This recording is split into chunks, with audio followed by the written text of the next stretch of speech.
So Madvent Calendar 3, Necrosis is the 2022 collection. And I don't know why it's called Necrosis. All I know is that there's a blood snow happening. Now in that possum game, the skyscraper world was flood. Like the oceans had flooded the skyscraper lands. Big city. So I wonder if that's what this is supposed to be. Let's look at this. Look at that. There's like up to 30. Not just the first 25. So presumably we could only access up to number 18. But of course we're going to start with the first one. 1, 2, 3, 4, 5, 6, 7, 8. So it's an octagonal shape. Kind of, sort of. With a entry in the center. A spire in the center. It's a little bit loud. I'm going to turn this down a smidge.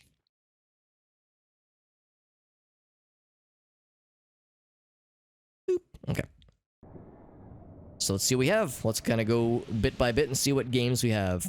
30 games in this list, by the way. Holy shit. The first one is, of course, starting with a new RIP entry. RIP. So, not rest in peace, but RIP as in the noise that you make when you, like, tear something open. Rip and tear. So, the first one, I couldn't figure out how to work. I couldn't figure out how to play it, and I figured it out after the fact. So we played through the second RIP game, pretty much how you were expected to. The fabric of time and space. Yeah, I'm glad they say this now. Left mouse click to rip, and right mouse click to knock, like bang with your fist. So yes, more Madvent. Let me update the title and category accordingly. Accordion-ingly. So again, let me get the exact title. This is Madvent. Whoops. When I hit caps lock earlier. Madvent 3, Necrosis. Not sure why they dropped the Haunted PS1 title, but I think the Haunted PS1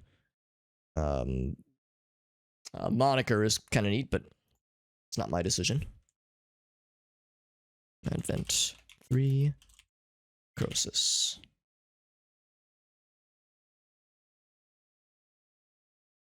I keep hitting caps lock. I don't know why I'm doing that.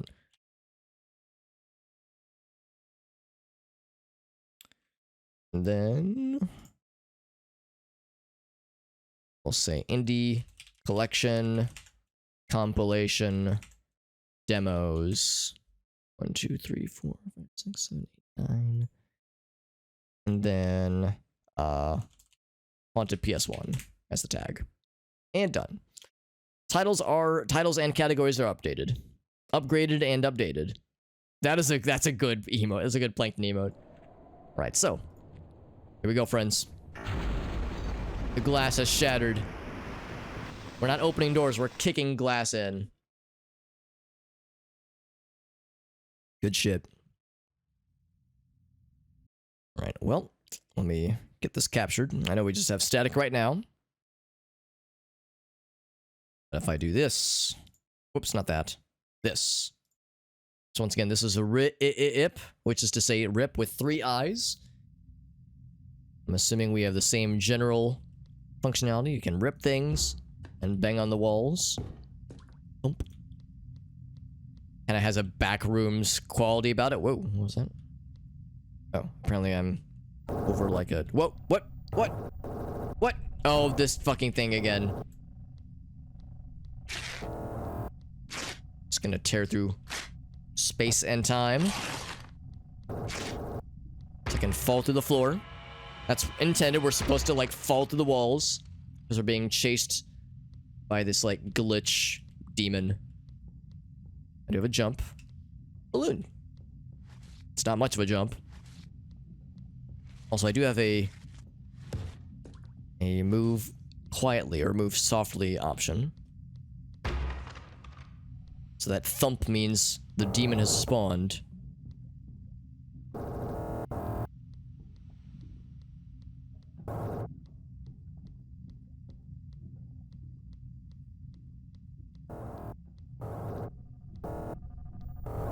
Oh god.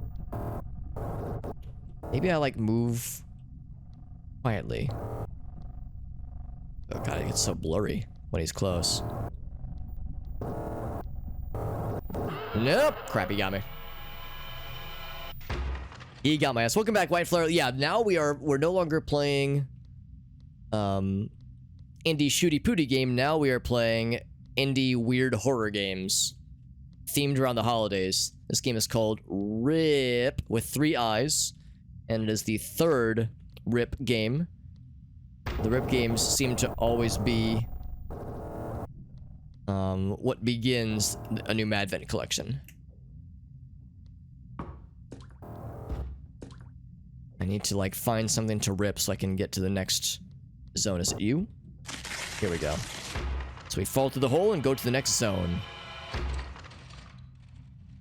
This is a sequel of one from a previous Madvent. It was the first one in the first Madvent, the first one in the second Madvent, and here it is, the first one in the third Madvent as well. It's kind of blurry and kind of hard to see what you're doing sometimes. But that kind of adds to the dreamlike surrealness. And it's sometimes hard to tell what is like a terrible fabric surface. Oop. So this glitch demon is nearby. No, you fucking don't. No, you fucking don't. Is this a terrible thing? Terrible. Looks like it should be, but it is not. It's hard to tell if he is moving on a predetermined path or if he like genuinely is sniffing me out. Some static zones. And is not able to be torn. It's easier to make things out than the previous horror game. What was the last one we did? Oh, the deer one. The deer one was the last one. Oh, you mean maybe the previous RIP game? Because the very first one was rough. The very first one was really rough, and I had no idea what to do.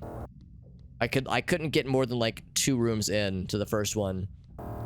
But only after like reading more about how it's supposed to work did I understand what's supposed to happen. Yeah, the previous RIP game, yeah, with only 2 eyes. I do think it's cleaner. Yeah, I think it's a little bit cleaner. Also, I'm guessing we're supposed to move through these quietly. As if we go too fast, it'll alert the lad. So I'm moving very slowly. Couldn't see shit. Yeah, it was pretty rough. Can I bust this open? I cannot. I'm just kind of going by what do I think the game wants me to, like, what's the path the game wants me to take? Oh, really? Can I break it? I cannot. Damn it, I thought that was it. You're telling me that this is a dead end.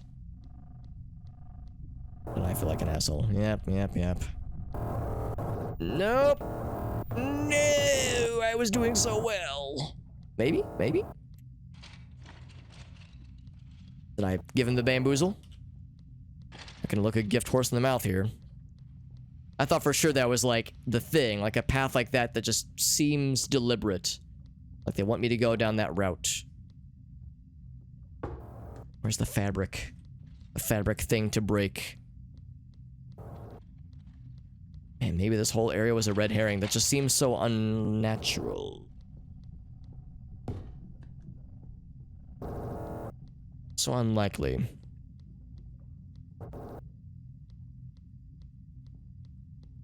There's no way this whole area is a dead end. I refuse to believe that. There's gotta be something. Static areas are just there.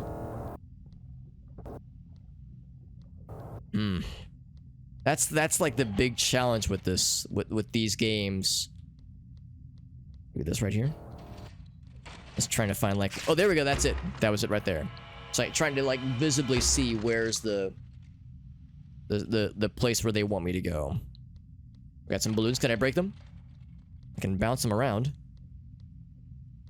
They're all purple and they're all, as balloons are known to do, floating upwards. Filled with nightmares and blood. Or maybe, I don't know. Real dark. Can't see shit, Captain. It gives us the knock function. I've never actually... Heck. I've never actually found a thing that can be knockable. I've only seen terrible things. Things that can be torn. I'm just fucking... My, like, hair's all staticky from all the balloons.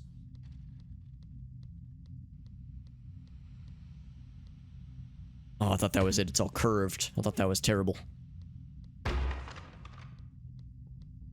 Try to find wood. So I can burn this motherfucking place to the ground, maybe. Oop. Uh-oh, that's not good. Too close. Danger close.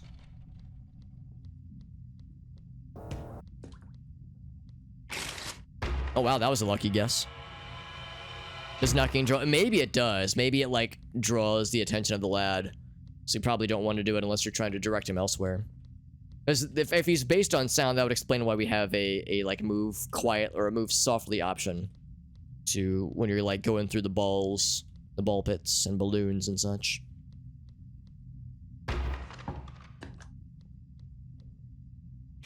There's a door right there. Perfect, perfect. Oh, some wood to knock upon. Yes, for good luck. Oh boy. Well, he hasn't spawned yet, so I can go fast, I think. Oop. You'd think I would know better by now. The spider webs you can just tear through, it seems. Ooh. That was another lucky find. Although I think there's branching paths too. Not like it's linear necessarily. Because you have to like click and then wait a second for the the animation to finish. It's a bar, I think. CD bar restaurant kind of thing. Bar and grill.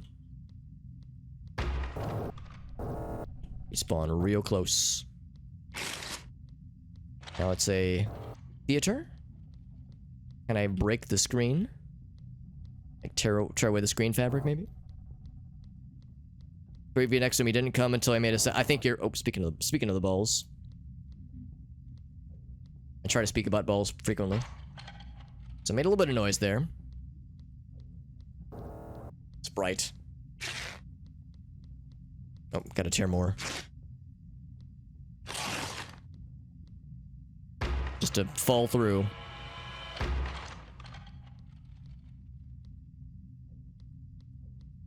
It's getting very claustrophobic, which I think means we're nearing the end. This means we're getting close to the end of this stuff. Ah, that'd be way too convenient. Some more balls.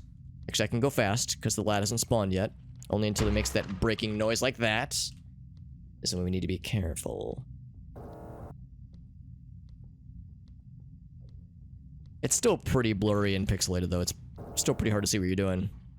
But I would agree with Ryan, it's not quite as bad. Oh! The floor is lava!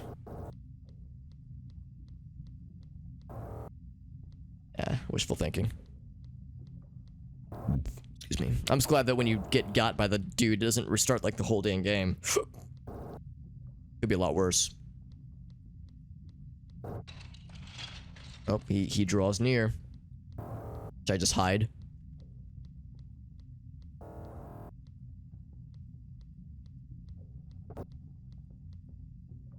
Heck.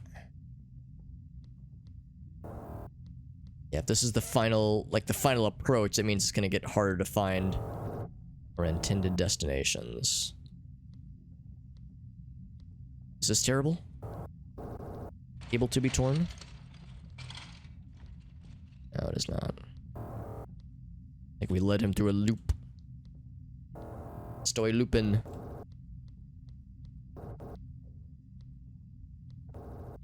Now, here's where I spawned, though. So I have indeed done a full looperino. This might be the gamer strat, actually. Just walk across this shit. Wish I could go faster. Oh, that's scary. I think I just gotta try, like, pretty much every wall. Find what I'm supposed... Like, the surface that can be torn. It's probably meant to be not super obvious right around here. Oh, I'm stuck. Oh, I'm stuck. Okay, we're good. Ah!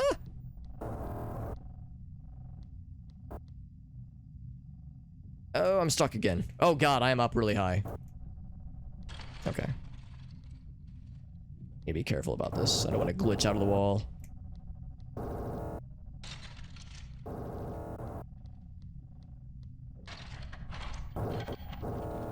He's real close.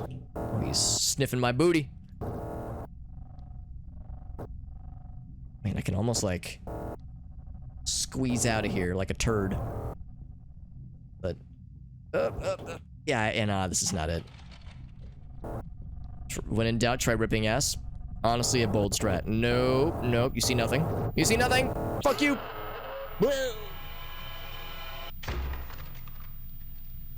It's a tough one.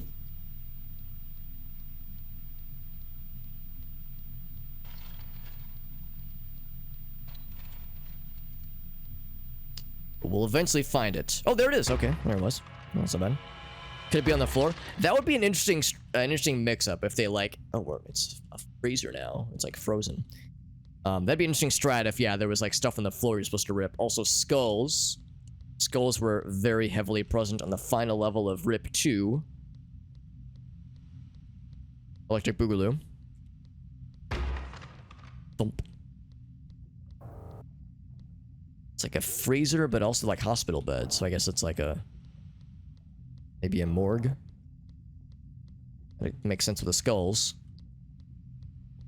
It's dark. Dark and scurry. Is that a corpse? No, probably not. Here's a fabric thing.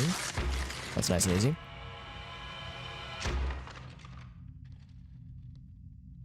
So I can just go fast. Probably. I can probably go fast. Is that a bird? And probably not.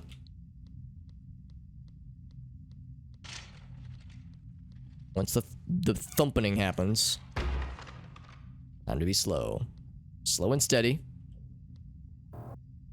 Not winning any races though, probably. I can go fast, but can I eat ass? Miggy! My man! Thank you, Miggy. That's so nice. Oh no, did that close the game? Oh no, it closed there's no pausing. Oh shit. I hit escape and it just ended the game. That's fine. We can like power through it. I was hoping there'd be a pause. When Miggy raids, you gotta put the brakes on. You gotta like you have to like let your body and mind and spirit experience it. Thank you, Miggy, for that very kind raid and for the resub. What a homie. Thank you, my man. What a buddy. Thank you, my dude. Miggy was doing some Valo. Was it do you have any sick do you have any cool clips to share, Miggy, from your games? Because you're playing Valorant, I'm guessing you're probably playing with some homies as well. Miggy is a excellent streamer dude, and he is a professional at giving really good hugs. I would know. You should all be jealous. I got to meet him early this year, a couple months ago, and it was awesome. He's a good dude. And a random absurd compliment. All right, well, I gave a normal compliment about him giving good hugs, but what you might not know about Miggy is that in addition to giving good hugs, he also gives high fives that are too powerful. He high fives with such great velocity that not only does it like singe the hand of the co-high fiver, but it creates a sonic boom so loud and so powerful it'll knock over skyscrapers and moisten the genitals of everybody within a 3-mile radius. And Miggy gifting a sub to Atsuzu. My goodness, thank you, buddy. You're too kind. Thank you so much, my friend. Miggy's an awesome dude, a fellow variety streamer, and a friend of many of the streamers that I also know. So if you hang out in any of the streams that I follow, you've probably seen Miggy before. Between Jet and Persephone and a bunch of cool homies there. Kate, she's always doing cool stuff as well.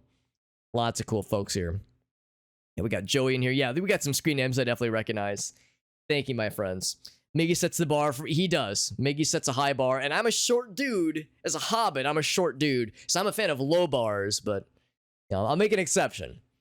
Playing some fun games, had some good moments. If you have any clips you want to share, Miggy, you're welcome to share them with me. If you want to post them in the chat, we can all watch them together. Nope, no pressure, by the way, but just if you have any clips you'd like to share, because you did me a solid by rating me, the least I can offer is to put the spotlight onto you as well, my friend. Yeah, Miggy's a good lad. Let's get back into this game and see if I can speed run to where we were, because I think we know where to go, generally speaking.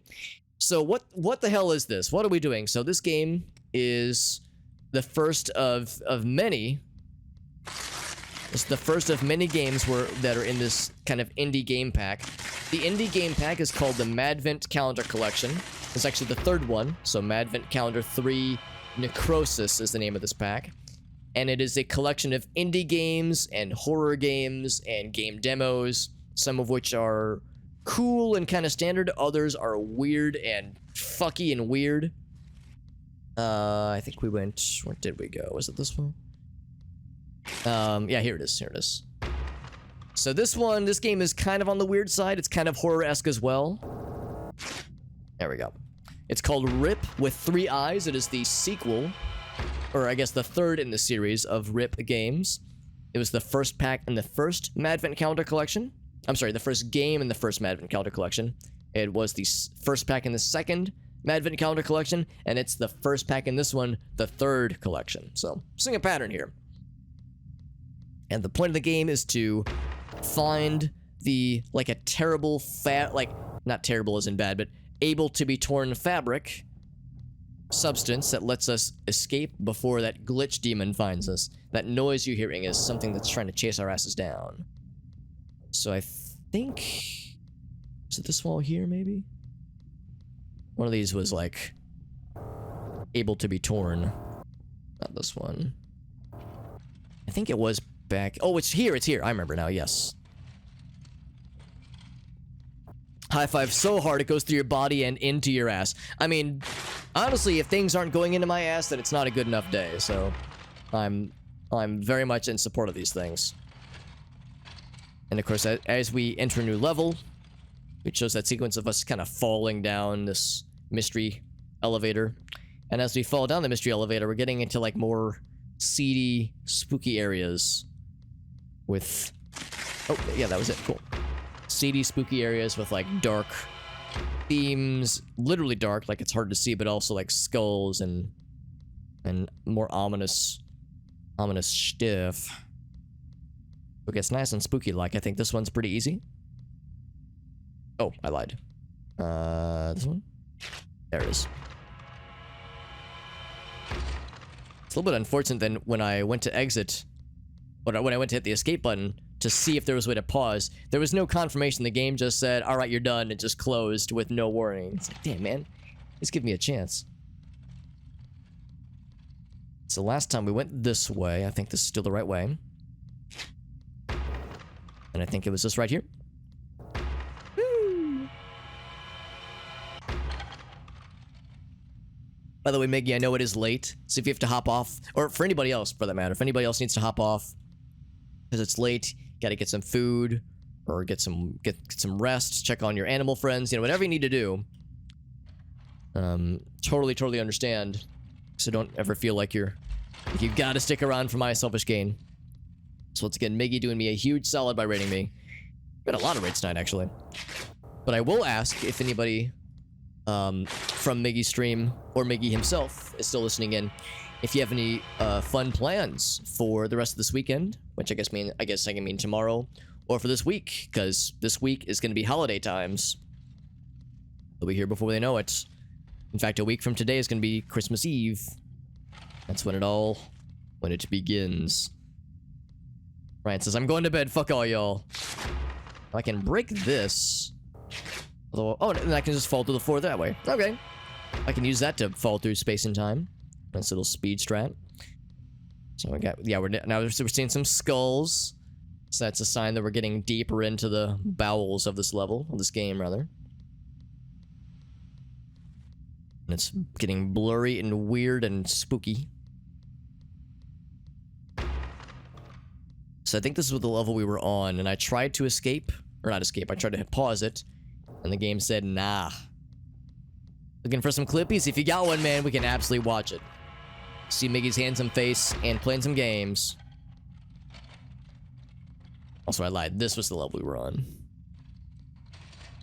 A hallway of orbs, of like plastic ball pit balls. I'll find one. The offer's on the table, bud. If you find one 4 hours from now, well, I probably won't be streaming in 4 hours, but if you find one, like, basically before I go offline, then it is totes open season. Is it this one? It is. Wow, that's awfully convenient. World Cup final? Right. Right. Yeah, that makes sense. Are you doing like a watch party with some friends or some family? Oh, that's the other thing too. You think Miggy's a cool dude. His family is also super cool as well. I got to meet the whole fam. They're so nice. They're all so damn sweet. And they bought me dinner too. I basically, so for anybody curious, I met up Miggy. Well, him and his family were here in St. Louis for work because Miggy and his family's business were on travel for work. And I met them at a, I think it was a Thai restaurant not too far from where they were staying. And I was like, just met up for dinner, got to meet the whole fam. It was great. And they paid for my meal. I was like, dude, that's so nice. They're a bunch of sweeties. A bunch of sweethearts, but it was indicative of the fact that, what's the phrase? The apple doesn't fall very far from the tree. It's like, now I know where Miggy gets his kindness. Woo! I got stuck in the wall. It's gotta be something I can rip and tear. It's at 10 a.m. Just drink some coffee. Hell yeah. Hey, what's up, Harry? Uh-oh. I'm making too much noise. Nope. No, you don't. Not today, Satan. If I stay perfectly still. He has no idea. Argentina, baby. I hope Argentina wins, just because Europe is, like, always dominating when it comes to the World Cup. I like seeing the... He still got me, damn it. I like seeing a South America country win. Listen to me. South American country win. I was kind of hoping Morocco was going to get it, man. The idea of an African country winning, I was like, oh wait, to really shake things up sounds really cool. Even though I recognize Morocco is pretty close geographically to South America, so I guess it's not that weird, but still. The fact they got as far as they got is pretty sick. Hot tub of skulls. Hot tub skull machine. This makes me think this is the right way to go. Maybe it's just a thing to tell me that I'm supposed to go this way? No. Looks like a washing machine. Or something. Some kind of square thingy with a round protrusion. Get the cup in South America. Because I think it's been in Europe for a while. I mean, I know France is the defending champion right now. But I think even before France won, I think some other European country won it. I'll confess, the only info I really have about the World Cup is just based on what I read about online. So I never really watch it or keep up with it, but I do find it interesting just because it's a big deal to a lot of folks in a lot of parts of the world. I'm trying to move quietly.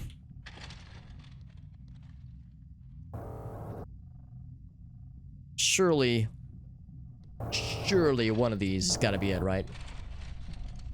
Can I jump up here? You can't get up here. He got up here, that fool! Close to South America? Oh, am I wrong? I thought that was, like, Morocco's whole thing, is that they were, like... They have a lot of the same... Yeah, maybe I'm wrong. Oh, no, I am wrong. It's not that they're close to South America, it's that they're close to Spain. They're close to somewhere geographically with like deep ties to the football community, international football community. Yeah, I was getting my wires crossed. Yeah, they're next to Spain, not South America.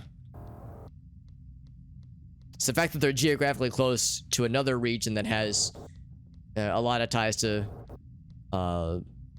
like international football communities and also like resources. Apparently there's kind of like an imbalance where certain parts of the world have access to a lot of cool stuff when it comes to international football. And then other parts of the country or the world are like, we don't really have as much. And apparently a lot of African countries kind of get the short end of the stick as a result. They go clickety clack. I'm trying to move quietly. I didn't say I was succeeding. I was thinking there was maybe something past the skulls. Ooh, speaking of skulls.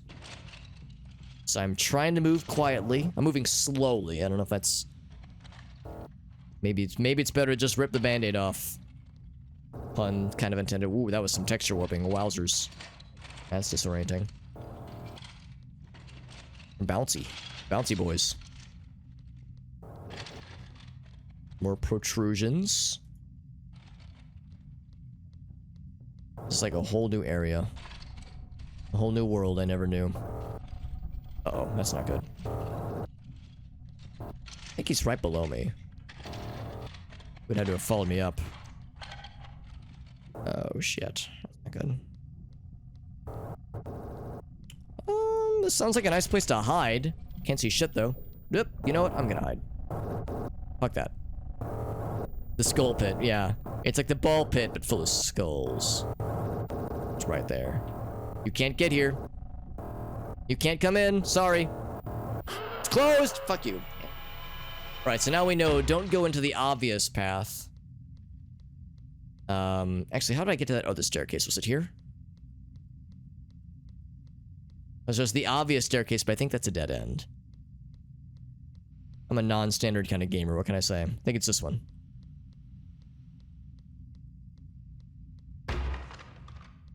Have a good night, Mr. Miggy. Thank you again, my friend. Now, as you can tell, for anybody who doesn't know, and you've never had the pleasure of enjoying a Miggy stream, not a Miggy scream, but a stream, you've never had the pleasure, you might have gotten a taste just now of the Miggy positivity.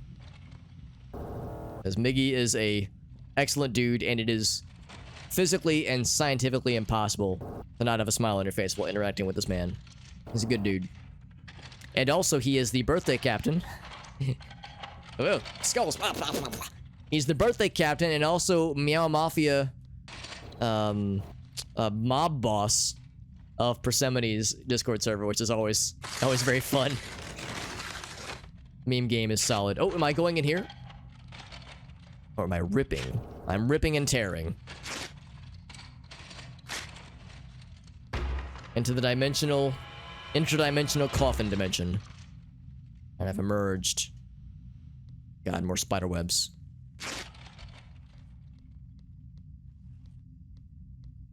Lots of like floating bits and pieces and slivers. Yeah, that's what I'm thinking. It's like maybe it's easier just to rip the band-aid off and just like sprint as fast as you can. As after a certain point you think you'd get diminishing returns. So speaking of balls, I get excited. We start talking about balls. I can't help myself. Another coffin? Oh, is that it? Yes, that's when the last game ended. Yeah, that's it. That's how the last rip game ended. We go into the coffin and then it's coffin time, as we say. So that was number 1. That was Rip the Third. Now for number 2, a mad Christmas card. I'm so mad. Not really. Yeah, rip the band-aid off. Exactly.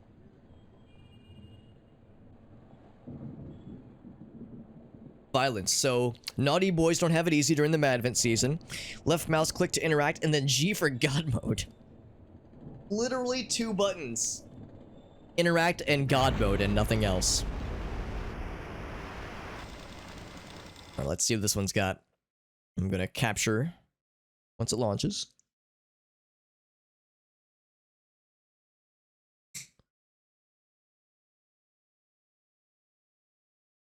So once again, this is a Mad Christmas Carol. Oh, not card, a Mad Christmas Carol.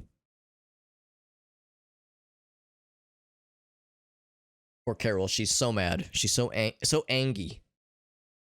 Do I not have a cursor?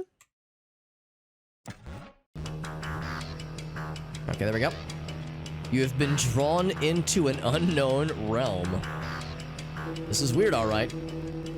Greetings, unlucky one. This is Carol. There she is. No wonder she's so mad. Game of Fate. It's kind of loud, too. Terrible strength, you say? Strength 3, health 25.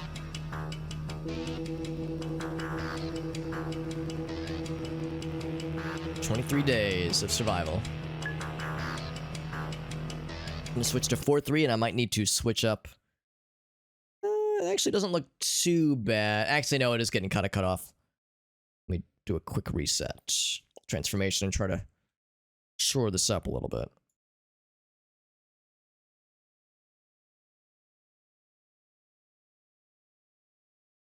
It's often a bit of a struggle when it comes to 4-3 games, getting them to fit all nice and good. Nice and good like,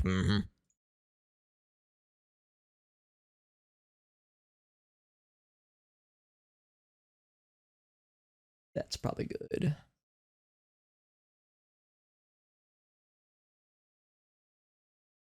Okay. Good enough. Good enough. Boop. Old games would screw you over with using God mode, yeah? Yes. Yeah, that sounds about right. Yeah, it's like they knew that gamers would exploit it. They were smart about it. Alright, I will say next. So, a Sympith approaches. Attack. Health of 4, strength of 1. Change fate. Change your fate by strengthening your soul. The Madvent starts anew. Don't do that. Inventory? Nothing. I have nothing. Only my bare hands and my bare ass. I smack. I swung at him, dealing 3 damage. Suffered 1 damage. I finished his ass off. I dealt 1 damage and he's dead. It's like a turn-based RPG then. Turn-based old school RPG, like dungeon dwelling, dungeon delving RPG. I dealt 3. Ouch. 2 damage. 3 more and he's out of there. The fiend is defeated. He left a Christmas present. 1 gold. Interesting monster designs. Just gold. That's all I got so far. Things are getting scarier. He's gonna do more damage. Not in the face! 2 damage. We're doing alright. These look like the microscopic... What are they called? The like fucking... The little micro bear things? The little microscopic bear lads? That are microscopic little parasite friends? 8 gold. Sweet. Eodom. I like the stock smack sound effects. I like that they retaliate, implying that we're the bad guys starting a fight. Alright, it's not looking good. The next thing we fight, we probably won't be able to take out, so we might want to change our fate beforehand.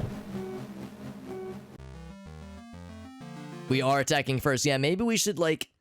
Is there a be their friend option? Oh god, Unholy Nicholas, I don't trust like that. I am going to... My only option is I either leave. I don't think leaving is an option. I'm gonna say change fate. Strengthen my soul, please. Oh, here we go, so I can buy upgrades. So, sandwich. Oh, I get it, yeah. So... So there's no, like, economical choice here when it comes to spending money to get your health back? I would love an axe. Katana, maze. Wait, maze. Oh, maybe they mean mace. It's one of these kinds of things. We gotta we have to grind it out a little bit. I'm gonna go for sword. And... Oh, I can't afford armor as well. I'll eat some... spaghetti. Actually, I think that brings me to full, doesn't it? 15?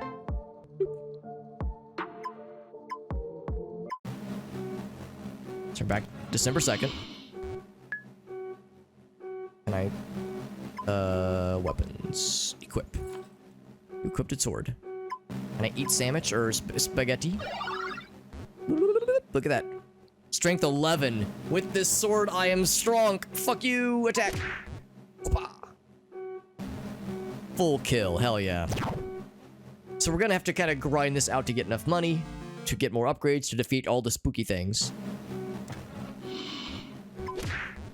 But I think we're doing 11 damage at maximum for attack. So this sword makes us dangerous.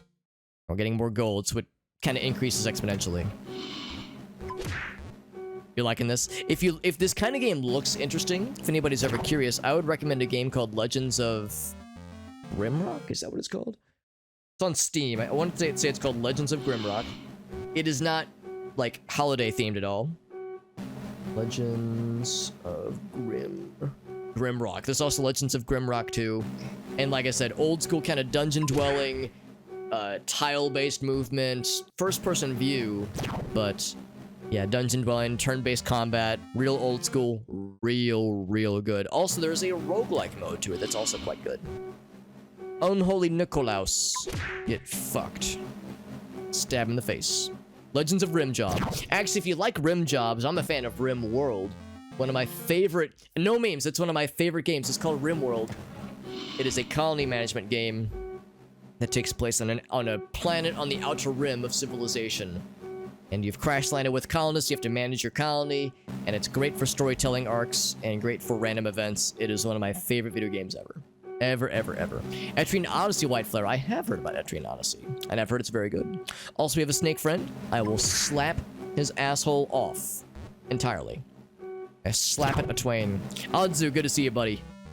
How do you do, says, how do you do, motherfuckers? Thanks for joining in, Odzu. It's good to see you, buddy. We're playing more spooky holiday games, and we are making friends. I'm sorry, did I say making friends? I meant murdering bad guys. Although, now we need to moneyball this. We don't know how much gold we're going to get from this guy. We can take him out, but we can't kill him in a single hit. He will do 8 damage to us. So if we could get... Oh, right, well, I don't have any items to use. I think it was like 6 gold for 10 health. Maybe it was... Well, no, it was 2 for 5, 4 for 10, 6 for 15. So if he's going to do 8 damage to us. So as long as he drops more than 4 gold, it'll be worth it. And I bet he will, since he's like a fairly scary level lad. Let's see if my risk was worth it.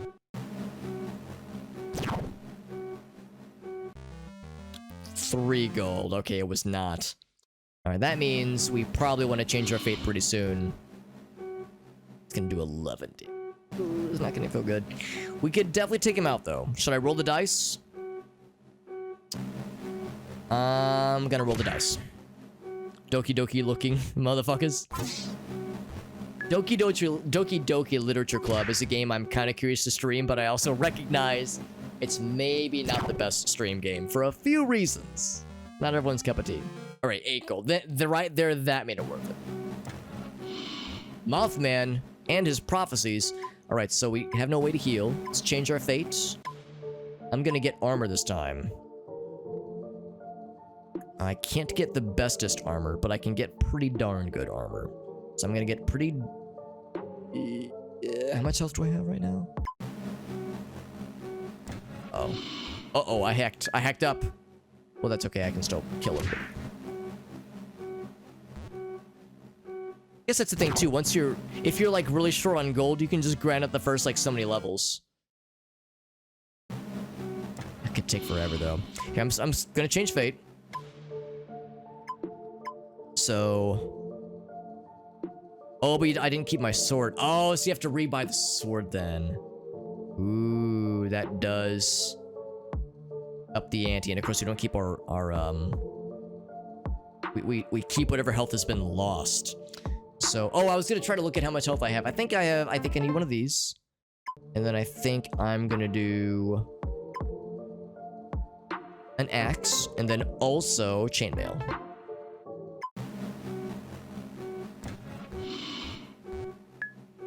Oh no, we did keep our sword. Oh, okay, never mind. I was all scared. I was all worried that we lost our upgrades. So 15, I can take... Oh right, because my max health went up. Actually, I could have bought a better health thing. Rolling dishwasher. Wait, I'm sorry. The sound of a rolling dishwasher... rolling a dishwasher down the stairs comes from the game. Yes, if you heard the sound of a dishwasher rolling downstairs just now from your house, it came from the stream speakers, from your computers or headphone speakers. So it definitely wasn't a demon emerging from your dishwasher. You just grind the first few rooms. I think you actually can, White Flare. I was thinking the same thing. I was thinking we couldn't keep our stuff, but I think you could grind it out. If I had to guess, you don't get a lot of gold. You get, 1 gold, obviously, so you don't get a lot for it. But you absolutely could just grind it out the long form route if you wanted to do it that ways. But clearly the most efficient way to play it is to go for the scary lads and fuck them up. Honestly, what the game probably should do is not let you keep your equipment when you change your fate. But that would make it a much longer playthrough. But it would like force you to really try to be strategery about it. Also, armor doesn't give you more protection, it just gives you more max health, which is good. But it doesn't make you take less damage. It doesn't lessen their strength. So have to change our fate. Not that far from when we changed it last time. So I think next time I'll probably go for a spicier weapon. Team up with the raid. You know what, team up? I was kind of hoping I'd be able to get you guys.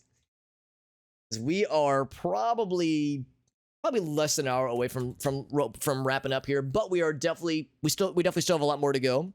A bit more to go, at least. We finished up the 2021 holiday pack, and now we've started this year's holiday pack, the 2022 holiday pack. It's called Madvent 3 Necrosis. They kind of dropped the Haunted PS1 label, but still, the same stuff counts. And thank you again to Team Up for the very generous raid. Mega Team Up was in here a little bit earlier. Not only were they chilling with us, but they also hit us with not one, but two very generous Extra Life donations.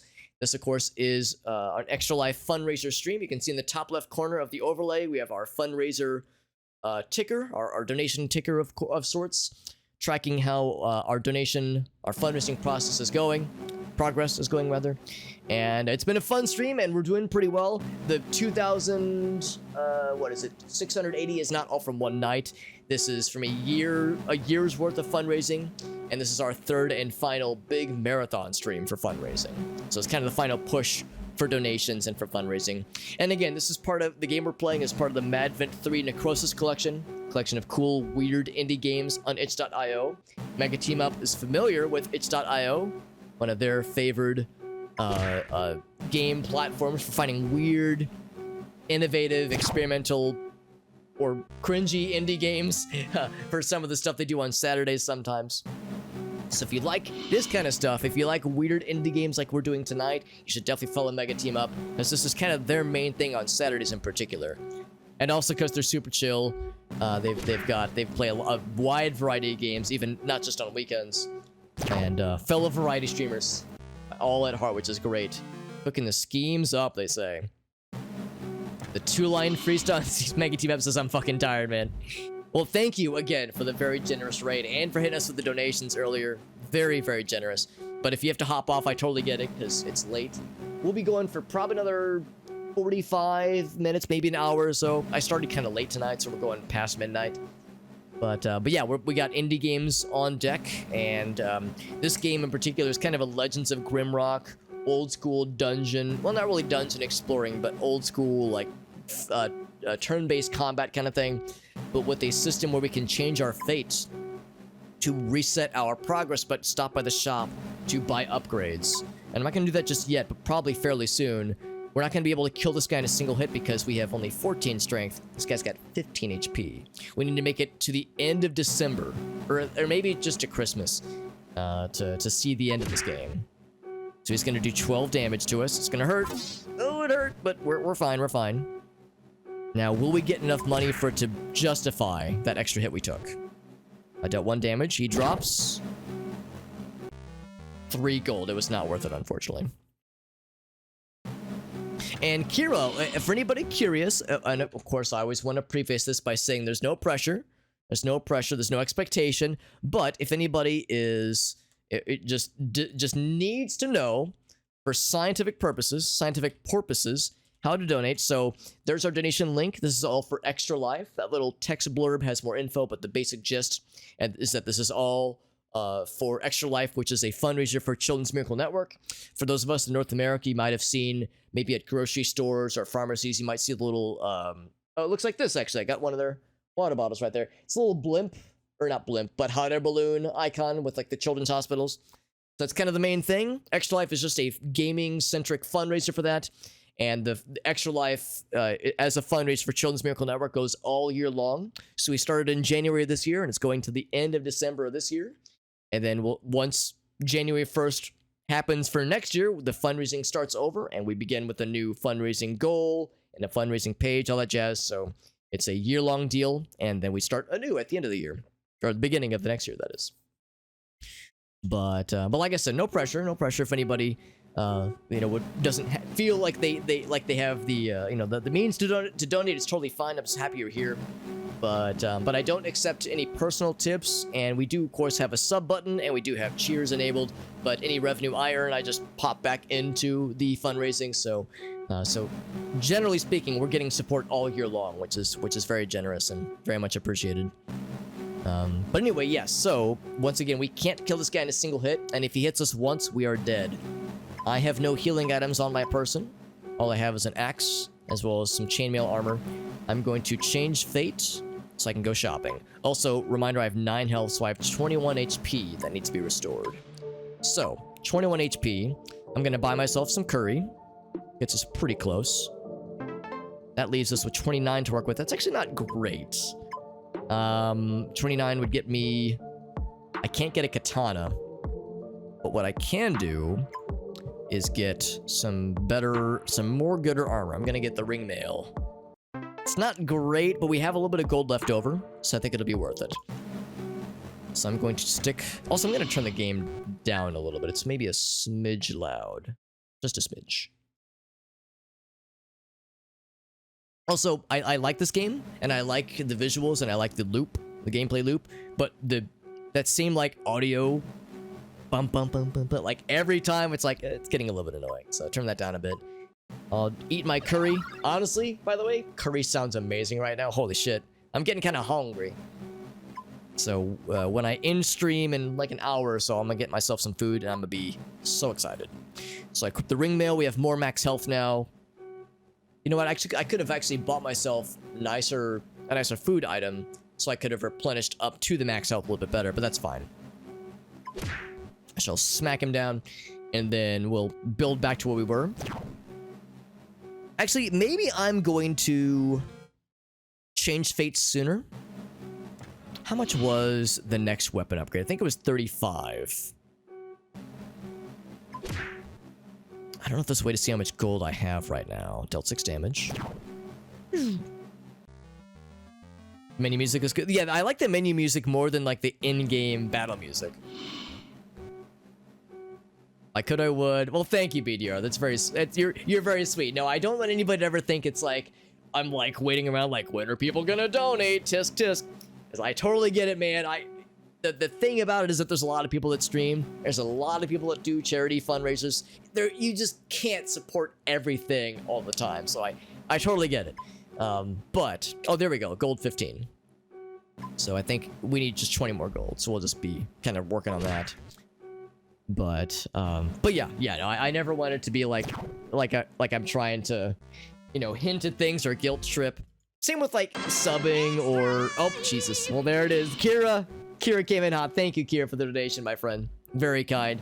Every donation counts towards our goal. The nice thing about the Extra Life stuff is that I don't take a cut and Extra Life doesn't take a cut. It all goes towards Children's Miracle Network. Because Extra Life is just a fundraiser, so it just funnels the money to the Children's Miracle Network hospitals. So that's what it's all about. Make sure I don't think there was a message, but I want to double check because I always want to make sure, like, were there any messages, was there any other other stuff like attached to the message? Because when people donate, the least I can do is make sure people know they're getting their full thank you. So thank you to Kira for the very kind donation. First time viewer popping in, hits us with the dono. You're very generous. Thank you, my friend. Very, very kind. For smack. Too tired to write a message. Totally understandable. I know it is very late. I know mega team ups sometimes... Gosh darn it, White Flare. White Flare, you attractive individual. Thank you. Holy shit. My goodness.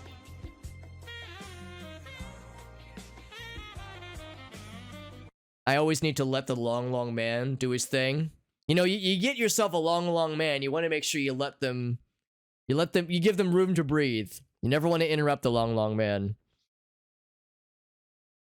No, you're not one of those. Yeah, I try to make it like super clear to anybody, just because you don't want to give the wrong vibes, right? Especially we have new people here who may not be as familiar with my brand of nonsense. So it's like I want to make sure everyone's on the same page. Thank you to White Flare, and you're a drunk for the cheer as well. What in the world? So kind, so dang kind. Thank you for the cheer. Kira hitting us with a cheer as well. Thank you, friends. Lots of general support and kindness being shown, which is always super nice. This is the last big charity stream that I'm doing this year before the holidays happen and before the end of the year approaches. Every stream I do is technically a charity stream because we have the fundraising little tracker thing above us. So every stream is a fundraiser stream, but these are the special ones where it's like the big focus. Also, eagle-eyed viewers might have noticed we have that little system along like that if you follow my thingies, if you follow them all the way up to the tippity top left portion of the overlay, you'll know we have a system where whenever people support the channel, if they resubscribe or they cheer or they donate or they raid us or host us, we're adding points to this little system. And you can see we're well above a certain amount. The general rule is that whenever we get to 100, I do a $5 donation. Well, you can see we're well over 100, so 4 times 5, of course, is 20. So I'm going to do a quick $20 donation arena. Anybody hopped into the Extra Life donation page and you saw that I was the top donor, it's not because I did like a big donation. It's because we've been doing donations like this throughout the year to like basically encourage channel support and people rating, that kind of thing. If there were things that people wanted to do to support the fundraising efforts we do here without spending money on it, that's like a nice way to do it. Like I said, hosting, rating, just generally telling people about the stream, it all ultimately goes to the same general goal. So $20 donation just was entered in. Once I get the notification, I will subtract 400 points, which is a whole bunch. White Flare said you would kill the whole family. White Flare, thank you for the gift sub bomb, by the way. Holy moly, that's so kind. White Flare gifted subs. We got one for Insig, level 98 Wizard, Sky Shadowing, and Reaper Queen, and Elder RS. Hans is what we call him. Thank you, White Flare. That's very, very sweet. And that's the second 5-bomb gift sub bomb we've gotten tonight. There's a notification. So 400 points off the top. Just a little bit off the top. It's like when I got my haircut a couple days ago. Just a little bit off the top. And actually, I got a lot of haircut off because it had been like 6 months since my last haircut. I always do that shit though, man. I always like wait several months just because I like it when it's kind of shaggy, but not too shaggy. So that's when I reel it in. But anyway, in some streamer circles, whenever somebody gifts a 5 sub bomb like that, we call it a high five. So hands on the webcam, 3, 2, 1, bam, high five. So that's just a way to make it fun. Oh man, but thank you again to White Flare. White Flare has been a regular for a long time. So White Flare, you've probably heard my diatribe before, but I appreciate you, my friend. Spending money, never ever expected, but of course appreciated. We've had a lot of people here tonight, man. A lot of new folks and familiar folks, and the view counts have been very generous over the past week or so, and it's very much appreciated. So I just appreciate people being here, spending their time, much less their hard-earned money. So White Flare, you're a freaking real one, and I appreciate you, fam. Smack. Time to head to bed. Been staring at a screen long time, then you want to step away for a bit? Absolutely. 100% agreed, Kira. Yeah. It's a good idea. The nice thing is that I drink a lot of water, so that means I have to step away for bathroom breaks all the damn time, because I piss like a pregnant racehorse sometimes. So it's like I got business to take care of. That's a good way to get a good incentive rather, to stand up and stretch. Also, I have a little doggy who's, you can't see right now, but he's behind my little chair here. I have a little dog you have to take out from time to time, so that is a great incentive to get up and stretch and rest my eyes a little bit. So good stuff.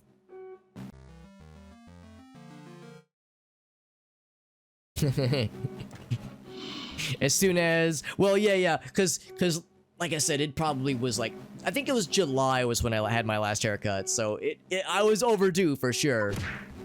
I was definitely overdue. Excuse me. But yeah, I tend to like wait till it's really shaggy, because I like to, I don't know, I like the feeling of having it being kind of shaggy, and I like being able to do a nice kind of part on the side, but a certain shag level threshold, once a certain shag level threshold is reached, It's too much. It's like, nah, I just gotta get it all out. Get it off me. Get it off me, man. Oh, that kind of Shaggy. I'm an idiot. It wasn't me. I'm sure he's done other things, but that is like the quintessential Shaggy experience. Just get a perm. What's the worst that could happen? How bad could it possibly end up, right? How much gold do I have right now, by the way? 49. I think I am just shy of being able to afford a pretty nice upgrade. So I'm gonna push the envelope, because I think we might get some good monies. Not that much of a zoomer. So I could have like the curly, yeah, like the curly top, kind of like the curly, like flat on the sides, like cut really thin on the sides, but like curly in the top and like voluminous on the top. And then I can say things like "on God" and "for real, for real." Then only then will I be a real gamer. How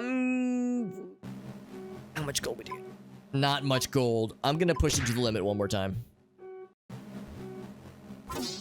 Only song of his from yeah, same honestly. The only thing I know about Shaggy is his funny name, and it wasn't me, and that he did an album with Sting of all things, like a reggae-inspired Sting collaborative album. Very strange. Ammonium glycolate. Also, is this man like a corporate demon lad? I'm going to change fate, by the way, because I have no means of defeating this lad. So first off, I think I should actually plan this first. I could get the best weapon and just slap every bad guy's complete face off. I think that's exactly what I'm gonna do. That would leave me with 3 gold. I could get 5 HP back. That's an expensive one. Golden armor, wowzers. YOLO. So that means we'll be able to one-shot a lot of things, but we won't be able to like push it to the limit very far. Already have this guy. I'm gonna use that sandwich. So 9 HP. It's not much. We do 31 damage. God damn. So Frodo cosplay Odzu. I actually have a Hobbit outfit, like a Hobbit costume that I've done for costume parties and Halloween. Actually, I got to see it when I got to use it when I got to see Ryan, who's Ryan in the chat, when he hosted a Halloween party back at the end of October. I busted out the old Hobbit costume for that one, and I've worn it on stream before. It's been about I guess 2 years, because I didn't wear it this year on stream. But I wore it last year, I think. Cause yeah, I have a Hobbit cloak, which is actually, you can't really see it because the microphone kind of covers it. But I have a Hobbit cloak and a brown vest and like little green, basically pirate pants is what I describe them as. Now my bare ass feet aren't very furry, so that's the one thing I don't really have going for me. But I just wear like brown shoes and just, brown like nice shoes and call it a day. And oh, and I have a little clip, a little like green leaf clip that I use to clip the cloak together. It's not even a cloak, it's more of a cape. It's like a short kind of green cape, but with a nice kind of olive green, earthy color. From Legally Blonde. The Zoomer perm, yeah, exactly. The thing is, I don't even know if they get that hairstyle from getting it permed, from getting a perm. But I know exactly what you're describing, BDR, so I don't know if that's like the right term, but that word is an apropos descriptor.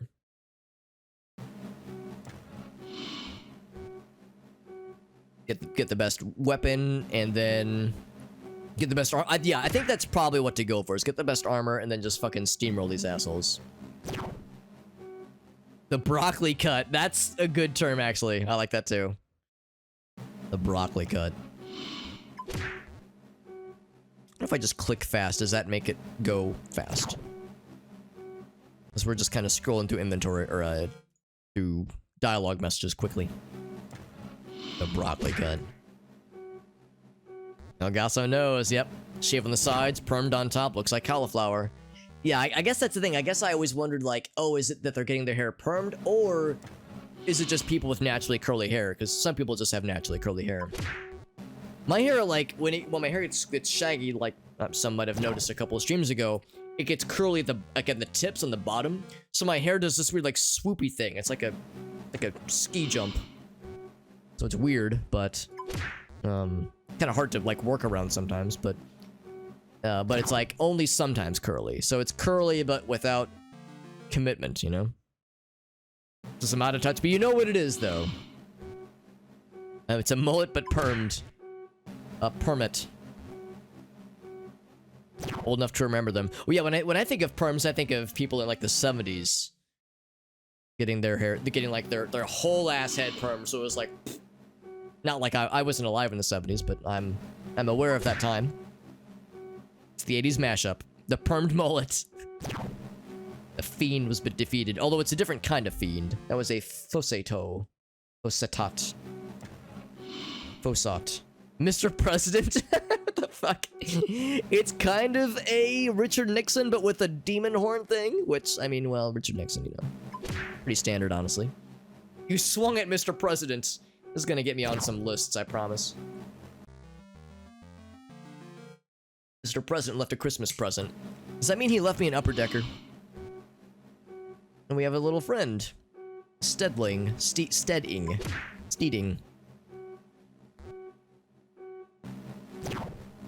There's a game on Steam called Get Down, Mr. President, where you have, it's like a ragdoll physics game, where you have to fling yourself at the president to knock them down so that a sniper bullet misses them. So you have to, like, tackle them in such a way to avoid sniper shots. And each level has, like, different obstacles and different numbers of snipers. It looks ridiculous.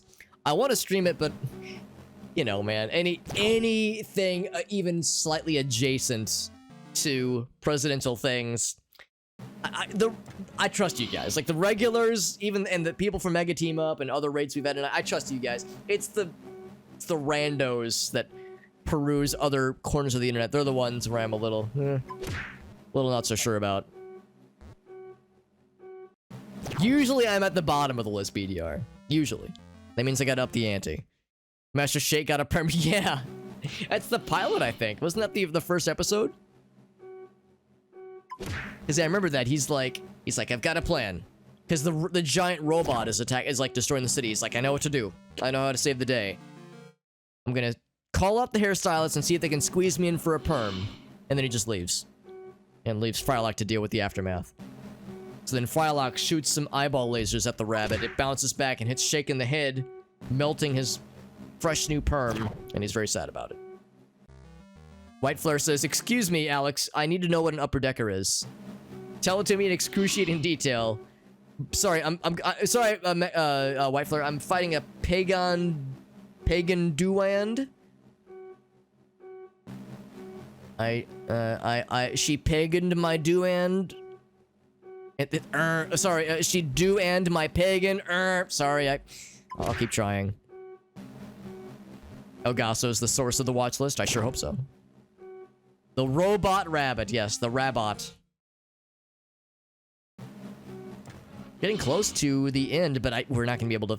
That's the thing. We can't. We're losing our ability to one-shot things, and also the damage things are gonna do is gonna be disastrous.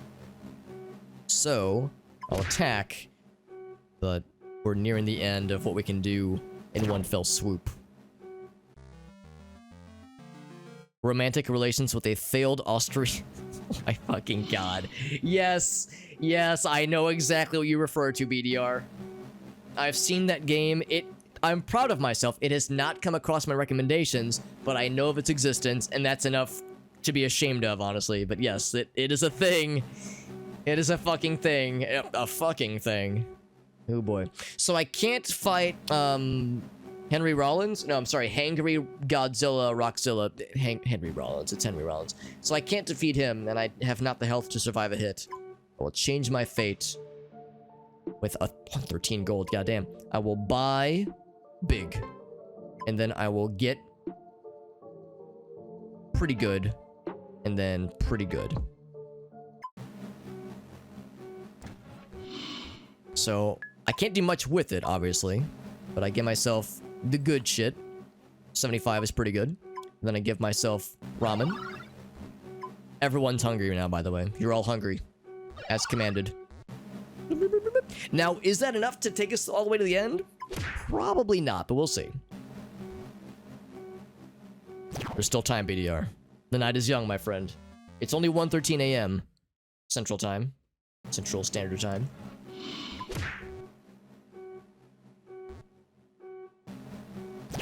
You know, I just realized there is God mode.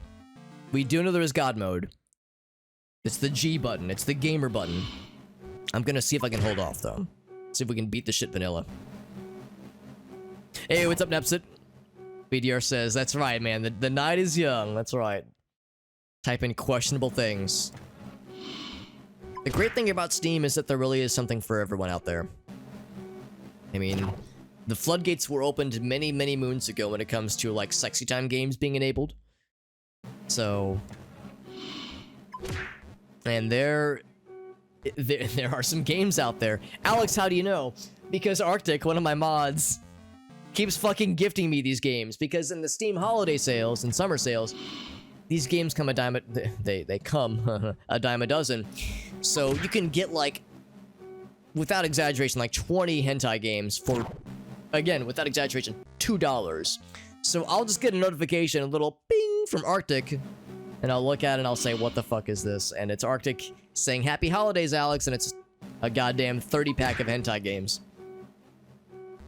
And Alex, you obviously ignored the notifications. You don't add them to your inventory, do you? Of course I add them to my game inventory. I'm no pleb.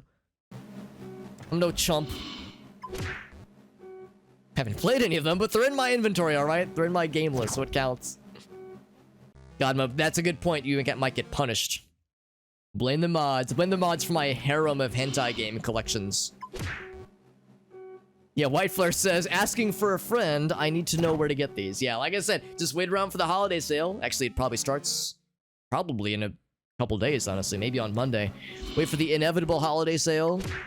And make sure your Steam adult filter thing is, like, disabled. Like, it basically allow adult-rated content to be visible. And then you're off to the races.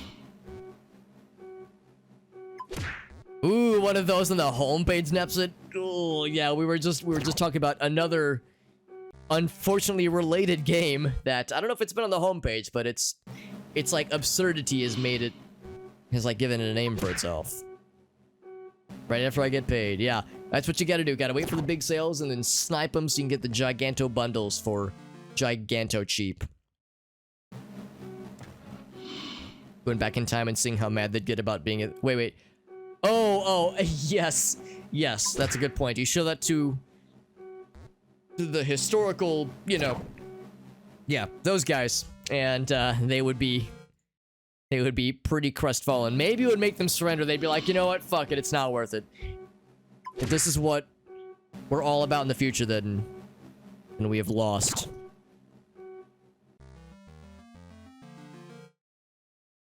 Yeah. I was just like, Alex, why do you have 900 hours into Hentai Anal Sluts Volume 9? Alright, so Adzu, let's be honest with ourselves, alright? The Hentai Anal Sluts games series really peaked at Volume 4. Volume 5, they got a little experimental. 6, they kind of lost their way. You know, they sometimes overextend themselves. Spread themselves, if you will. Spread, to spread themselves a little thin. But we all know where the peak of the series was. Mustachioed. There are other words for him, but yes. It's for the plot. That's right. I play them for the articles. Big, jiggly, milky plot. Sorry, making it weird.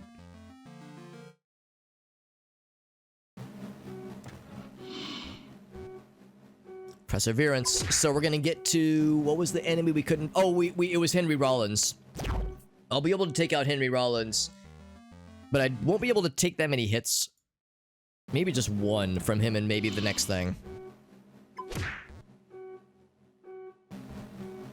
No, I'm not trying to imply that Henry Rollins is a hangry Godzilla, but for some reason that's just what they like. That combination of words and that like cadence of words reminded me of. Whoa! Oh my goodness. Goodness gracious. Anonymous. It's definitely not Mega Team Up. Hold up. There's a message. I missed it, but there's a message on this one. Freaking Mega Team Up, or rather, definitely not Mega Team Up. Wink. Winky face. Poomst is this mad lad, or individual at least. Salt of the earth. That's right, Napsa. That's right. I'm a salty boy. Let's get this man to 3,000, he says. Well, thank you, anonymous non-Mega Team Up donor, parentheses, not Mega Team Up. Thank you. Whoever you are, anonymous donor, anonymous benefactor, thank you for the donation. Mega Team Up has donated it at least twice, perhaps 3 times tonight. Very much above and beyond the Call of Duty. Thank you again, my friends, because again, they were here earlier. Hit us with the 2 donos, then they raided, then they dono again. Mega Team Up has lost their goddamn minds. Thank you, my friends. Seriously, that's very generous. Is there a thing I have for the goal? Like, is there a thing I'm striving for? Not really. I just set 3,000 as a fuck it, let's just set a goal. But there's no like, I don't like have any. I don't have like any donation incentives, admittedly, and that's maybe something I should work on. Maybe like, oh, when I reach a goal, a thing happens, you know, I whip my penis out and slap the webcam with it, or I stream a weird game, or I eat something embarrassing, or like, I don't know. The thing is, whenever it comes to those kinds of fun incentives for like, oh, we play a game that's like really weird or really fun, I want to do that regardless. Like, I'm selfish. I want to do the weird shit before it comes time for incentive gate, like an incentive kind of gate to be reached. So yeah, I'm not the best when it comes to coming up with those kinds of systems. Whoever that donor is, Mega Team Up, I'm inclined to agree with you. They're probably pretty cool, and I bet they do very good backflips. Yeah, BDR says, Alex, you might want to consult TOS before, you know, over-promising. Also, I can only take 1 hit from this bastard right here. So he retaliated quite strongly, and he was very not nice. Ryan says, I need to know more about this dick whip. Not pistol whip, dick whip. Demonic Santa. 100 health. He's the big boy. So yeah, we need... Gotta reset the fate once again. I have nothing. I wish you could equip lots of armor. Like different layers of armor. Chainmail underneath golden armor. Also, golden armor. Gold is not a very strong material. So making armor out of that is not a very good idea, TBH. I will change my fate. However, I am flush with armor and weapons. So I will just do meat. And then sandwich. There we go. Big meats. Big meats for big yeets. I will eat meat stew. And then I will eat sandwich. And then I attack forever. A lot of folks popped it in sub. That's awesome, man. Paying it forward. Well, thank you, my friend. I'm grateful to be like have been your raid target and to be the receptacle of so much generosity. It's very nice. It's very reassuring. I never do these kinds of charity streams with a like, yes, we have a donation goal, but again, it was just arbitrary. It's not like I'm ever gonna be like, oh darn, we only raised so much, or we didn't reach a goal, or this kind of thing. It's never anything like that, I can assure you. So it's not like I'm like stewing over you know, dollar amounts. It's all for fun. It's all for fun, and it's in any amount greater than 0 over the course of a year means that we're helping. Because the unfortunate case is that healthcare costs, especially in North America, are real fucked. I guess I don't know as much about Canada, but definitely in the United States, it's very fucked and very gross. So $2,000, you know, or $2,720 is a lot of money, and we can do some cool stuff with that for sure. But it's a shame where it's like it's a shame that this is kind of what it needs to be, right? It's a shame that these kinds of charity operations are necessary to help out individuals who, you know, can't afford the care. In the case of Children's Miracle Network, the primary like use of Extra Life fundraising is for what they call the discretionary fund, which goes towards a number of things. It goes towards medical care for individuals or in families that can't afford it, but it also goes towards ancillary costs that insurance doesn't really care about. Things like travel, like if somebody needs to receive treatment at another facility far away. The discretionary fund can be used to pay for things like getting the children to the hospitals, and also so like plane ticket maybe, as well as plane ticket in hotels, like a hotel like stay for their parents so they're not by themselves. So the Extra Life fundraising, it is for healthcare, and it is for sick and injured children, helping them pay for costs if their families can't afford it, but also those like extra costs for families that are in need that sneak up on somebody or sneak up on a family when their kid is struck with a rare disease or a rare condition, or they get a bad injury and they need to be flown somewhere else to get treatment. So, because again, there's all these surprise costs. Being sick or injured is very expensive. It is an unfortunate reality that we have to deal with. Ryan says, I need a dollar amount. Well, let's see. The honest answer is that I have this. Watch this. I have a magic spell I can cast on my webcam. Whoop. I have this. I have a webcam cover. So I could be like, all right, guys, I'm going to smack the webcam. Here it is. Zip. Boom, boom, boom, boom. I could just do that. And you would have no idea. So I could cheese it. I could totally cheese it. Crowdfunding for children to survive. Yeah, it's some late stage capitalism nightmare that is pretty gross and not very good feeling. To see that penis, that's right. Literally ones of people are clamoring for it. One of my early, like back when I was first getting into watching streaming, and I was streaming myself at the time, but I was more of a viewer than I was a streamer.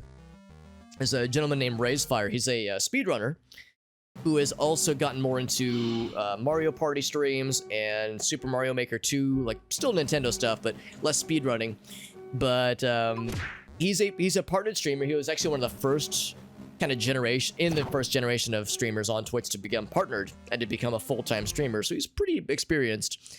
And he set a goal, like, when he first started streaming, if he were to ever get to 2,000 subscribers, 2,000 concurrent subscribers, he would lick the webcam and stream himself doing it.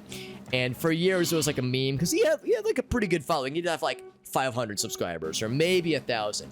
But there was one period of time, I think it was one of these Subtober or Subtember periods of time where if you gift subs to somebody or you subscribe yourself, you get a discount. And his chat popped off, and he got to like 1,900 subs, and he was like, oh fuck, what am I gonna do? And they hit 2,000. He was like, oh no. So what he did is he was like, I'm gonna do it, all right. And he got real close to the webcam, and then like he kind of like reached down and like he like brought a little like plastic wrapper and like wrapped his webcam over it, and then licked that. So he kept it hygienic. The chat was like, no, we want the naked licking. So there are ways. You're a funny, handsome man. Now let's see the dick. Nepsit knows if you butter me up enough, I'll start dropping trow. Everyone's got their price, all right? Mine is flattery. Alex, how was Gracie able to pull you? Well, she whispered sweet nothings into my ear, and then my pants fell off. It's how it goes. Got a mind of their own sometimes. But thank you again to Team Up for the very generous raid and freaking triple donation. Very, very kind. And Team Up has raided me a bunch of times, so like they've given us support all throughout the entire year, honestly. So he's a good dude, a good dudes, collection of dudes and dudettes. Gingerly placing it, there you go, on a hot dog bun. Yep, very sensual even. Fiend defeated. Defeated. Nepsit says you're a lot. We're a crazy lot. All right, Henry Rollins is back, and he's gonna do big damage, but we have big meats. Big meats to deal with said damage, so do your worst, Henry Rollins. He said, all right, I'll do my worst.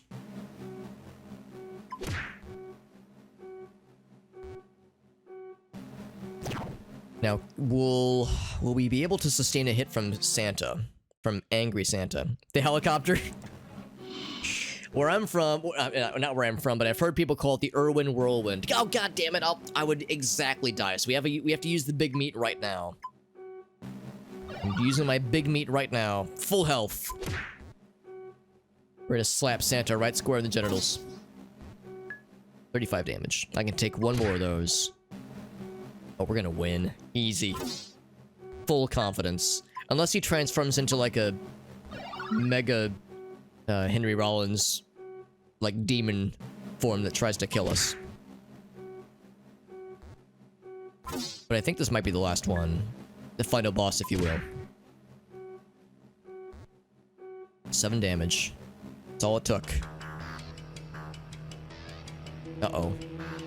Demonic Santa says they err who think Santa Claus comes down through the chimney.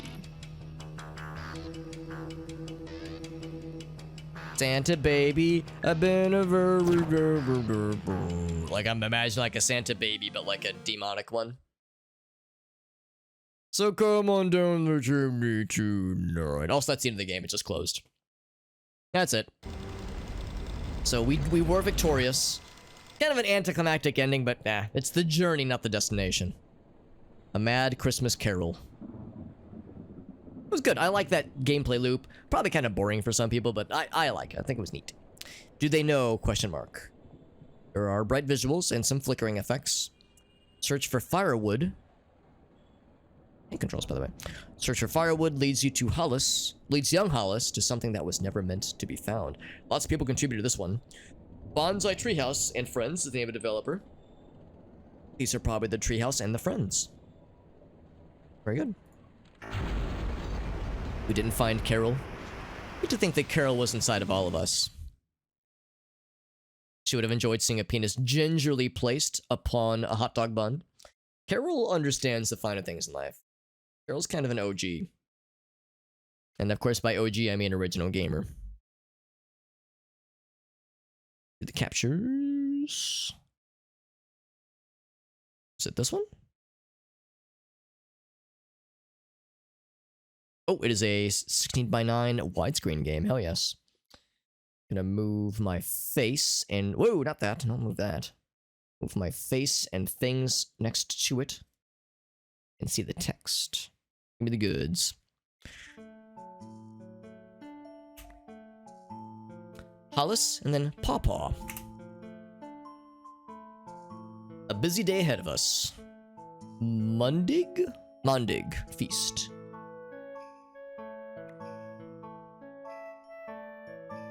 We need help around the village. Time to get some firewood.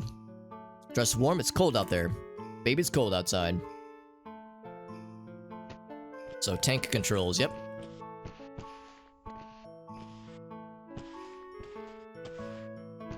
We'll equip my coat with this. Large enough to cover my whole body. Very comfy around the head. Kind of a...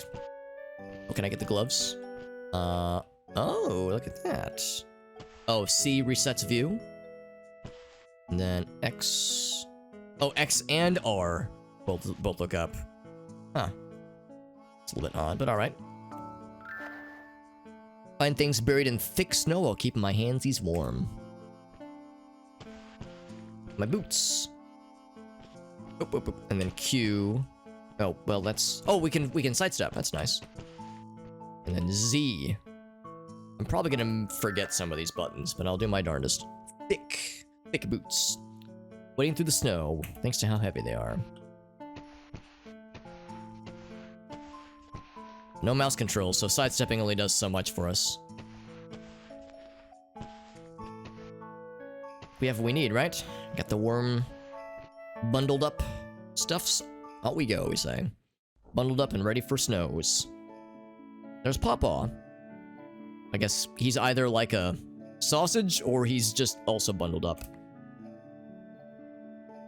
Waiting for the festival all year. But I grabbed help with the preparations.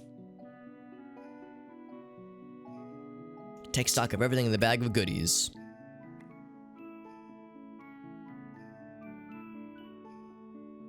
Candles and lanterns. Take a glider to Fabio. Take a cup to the chef, so you can taste test his soup and make sure that you will deliver each of these gift boxes to all the villagers before tonight's feast. Sure your coat is warm enough? Hell yeah. Once you've emptied that bag, come and find me in front of the banquet hall. Let me know if there's anything else. Off you go. No pressure, but 5 gifts delivered to the villagers standing outside their homes. Go inside one of the empty unlit lanterns in the village. A plane kit. Younger kids. Okay, very good. They'll like to play with these. So the heat from the fire pit makes them fly and spread. Oh, that's kind of cool. An empty cup to test the soup. There we're good. All right, so we have our orders. Our hors d'oeuvres.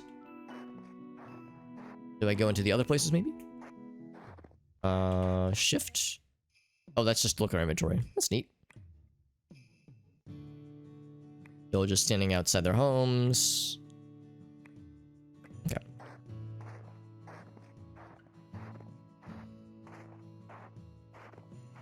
So probably nothing there.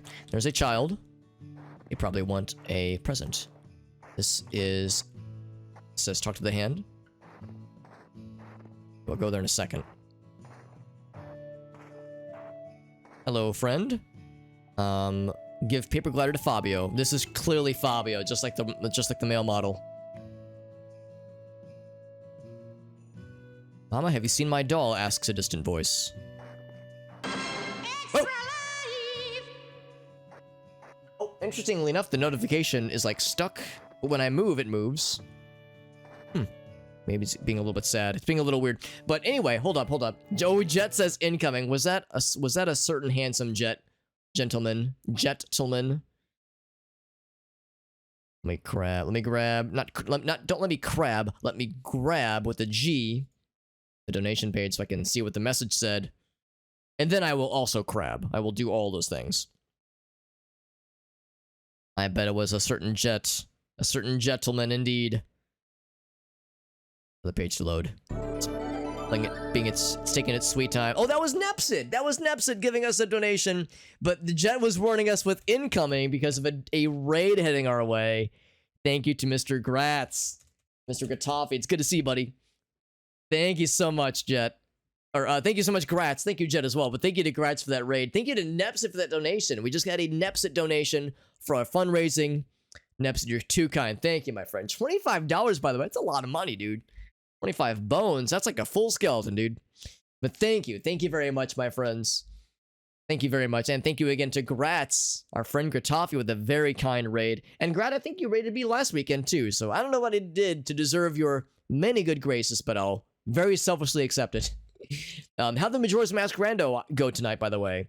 I lurked very briefly when I was setting things up earlier, and I saw you were doing the Grat special, or the Grat Classic. The Grat Sick. And I hope it went super well. For those who don't know, Jet Dive and myself are actually in the midst of doing Grat's current Bear Den co-op seed for this month. We're actually set to begin or to resume it on Monday evening, barring any schedule change-ups. I don't know about Jet, but I'm feeling pretty good about this seed. I don't think we're gonna get a very good time, but we are gonna probably finish. I don't want to overpromise, but we're probably gonna finish. Last time we had to DNF after like 14 hours, so we had to mercy kill it. But thank you, friends, for joining in. Thank you to our friend Gratz, and again to Nepsid for a very generous donation. Right as Gratz popped in, man. I can never think of a raid message, says Jade. Well, thank you, friends. I'm just glad you're here. Thank you very much. We got Shadow Fox, we got Darklink, we got Jade, we got Gratz, the man, the myth, the bear, the legend. It was rough this week, he says. Oh, I'm guessing the seed, that is, because you were probably doing the solo seed. Oh, actually, no, you probably did the co-op seed as well, actually. It was sub 9 hours. That is an impressive feat, I would say. Because, Gratz, you might have heard this from Jet already. But when, oh, that's kind of weird. Hold on.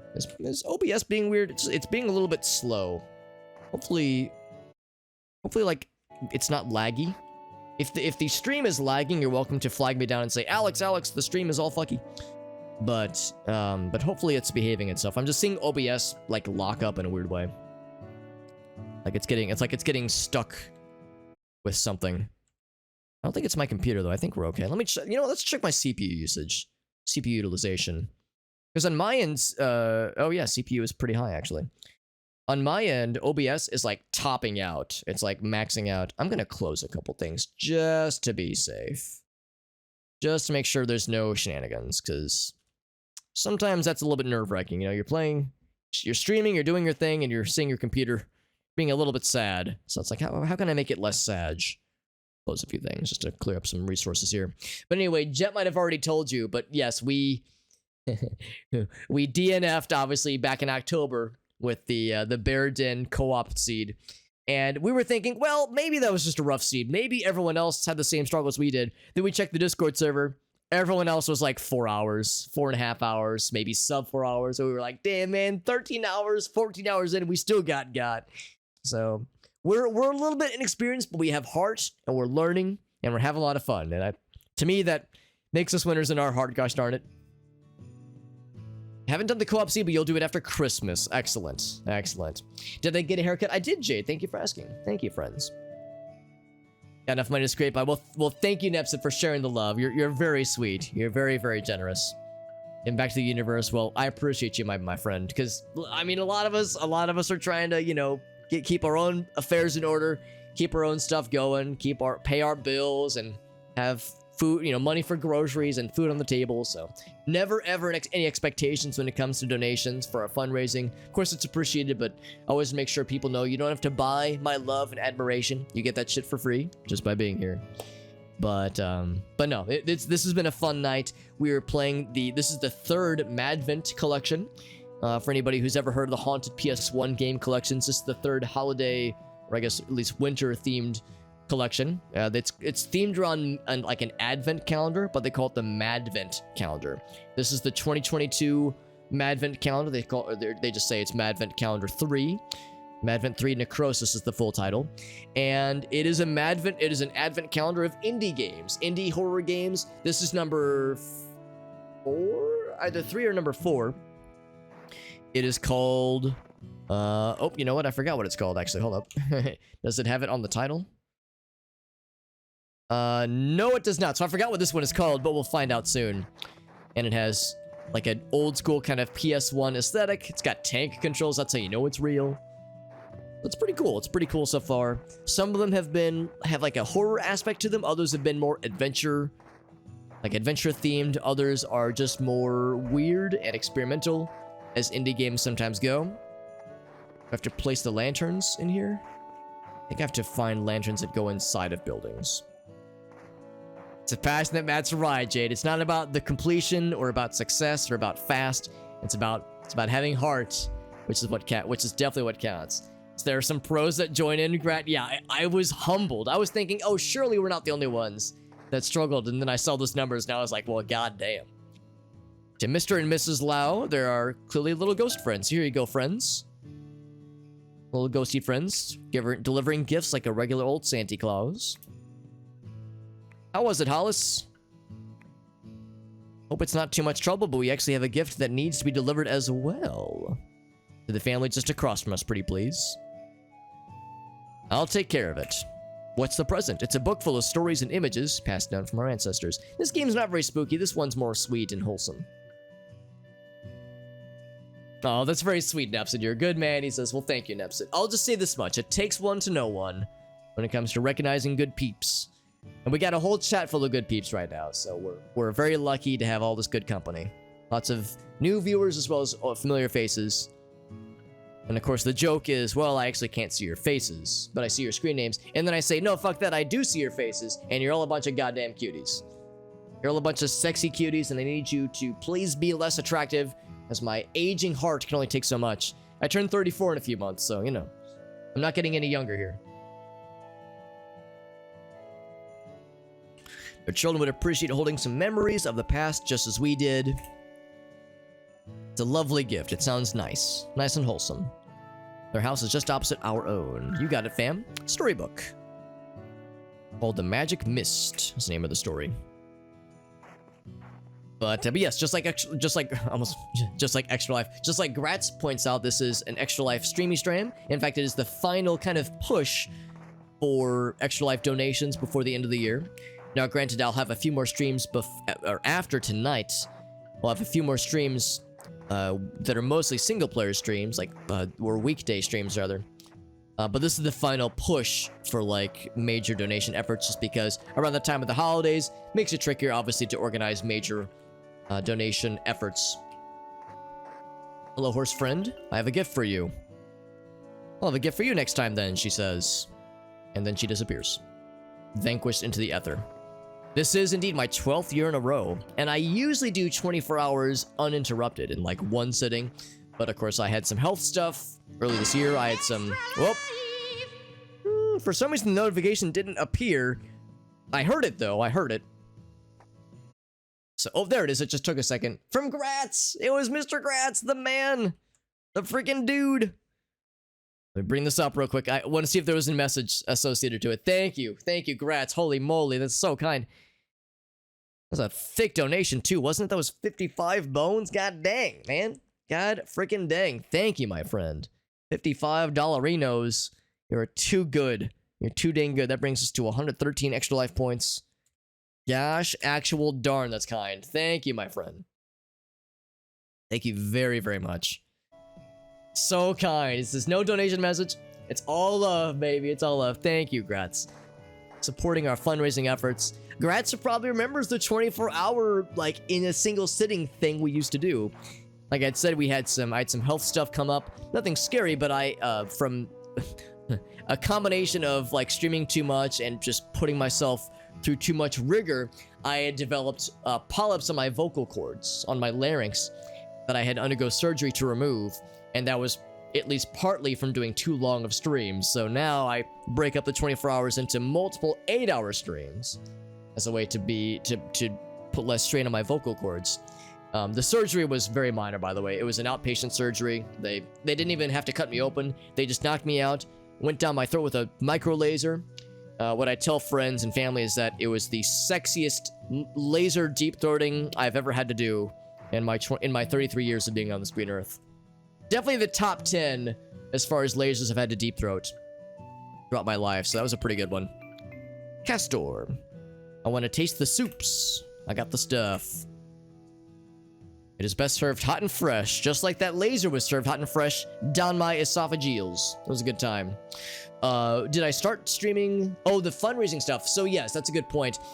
I've had my Twitch account for like 10 years. So the first 2 years I streamed on Ustream, which I think has since been bought out by, I want to say, IBM, or maybe Mixer bought it, or Microsoft, and now it's, who knows. But this is before Twitch was like a common thing. Because back then I was primarily on YouTube, so my YouTube audience was like the main funnel for the fundraising. And another one, and again, it's not popping up on stream. It's being a little bit wonky. There it is. What? Oh, not Jet Dive. Hold on, we have an imposter amongst us right now. We have a not Jet Dive. Hold on. Hold the gosh darn phone. I gotta check the donation page. Make sure I didn't misread that entirely. But anyway, just to finish the story, yeah. So I started back in, I guess it was 2011, before I had a Twitch channel, but still was into content creation. And then, of course, made my Twitch channel, I think, in 2013. And even back then, I would stream on the marathons, on the 24-hour marathons with my friends. We would do, like, LAN parties and stuff on the stream days, on the game day marathons. But I didn't have a regular schedule. But then at the end of 2016, I set up a regular schedule, and the rest, as they say, is history. Knocking you out with a bat. Yeah, when I say knocking me out, I mean blunt force trauma to the noggin. Now, what they did is they, of course, it was an IV where they just, and the gas too. They put the gas in and ask you to count down to 100. I had no memory of the mask being put on my head, honestly. I remember them asking me, what music do you want to listen to?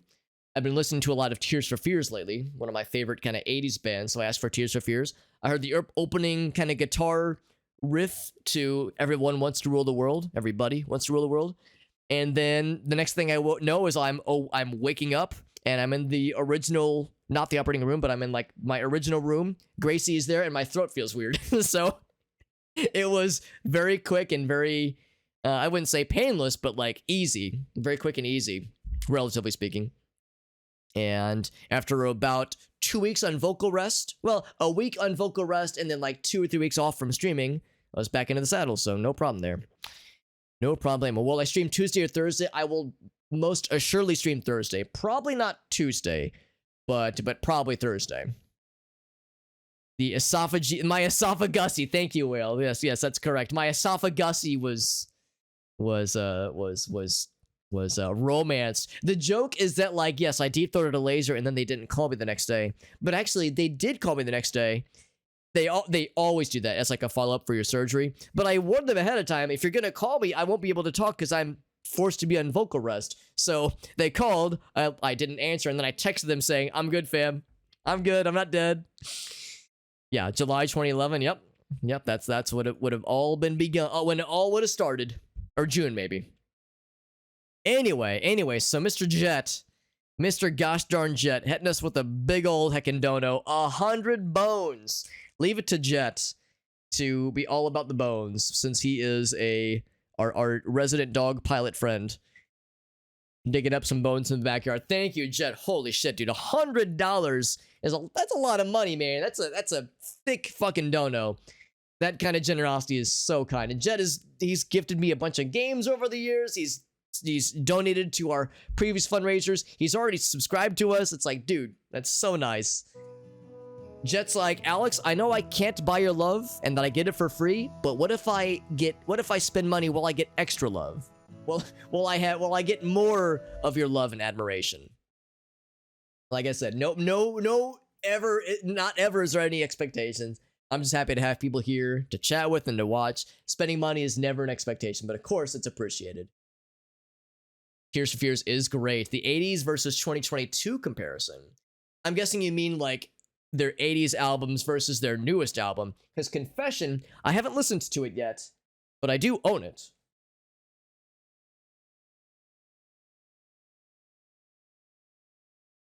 Un momento, I think I've got it right here.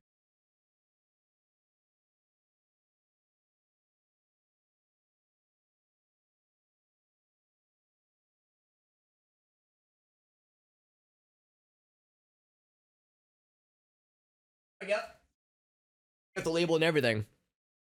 So I've got it. Just haven't listened to it yet. I actually bought it pretty recently, so The Tipping Point, I'm very excited because I've heard it is extraordinary, so I'm very excited for this one.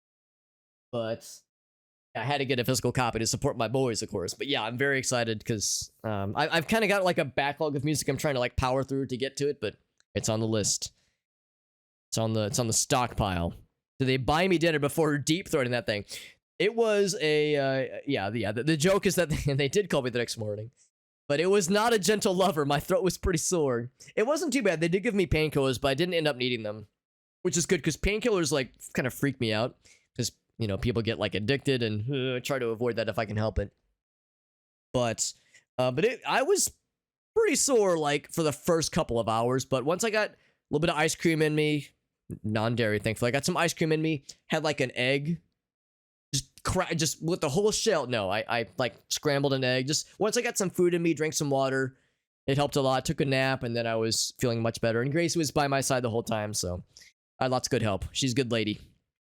She's a good lady, and I'm getting married to her in a month, which is pretty cool. A little bit more than a month. Navi, by the way, Navi Faye with it. Also don't know. Thank you as well. $10 donation. All this generosity. Holy shit, man.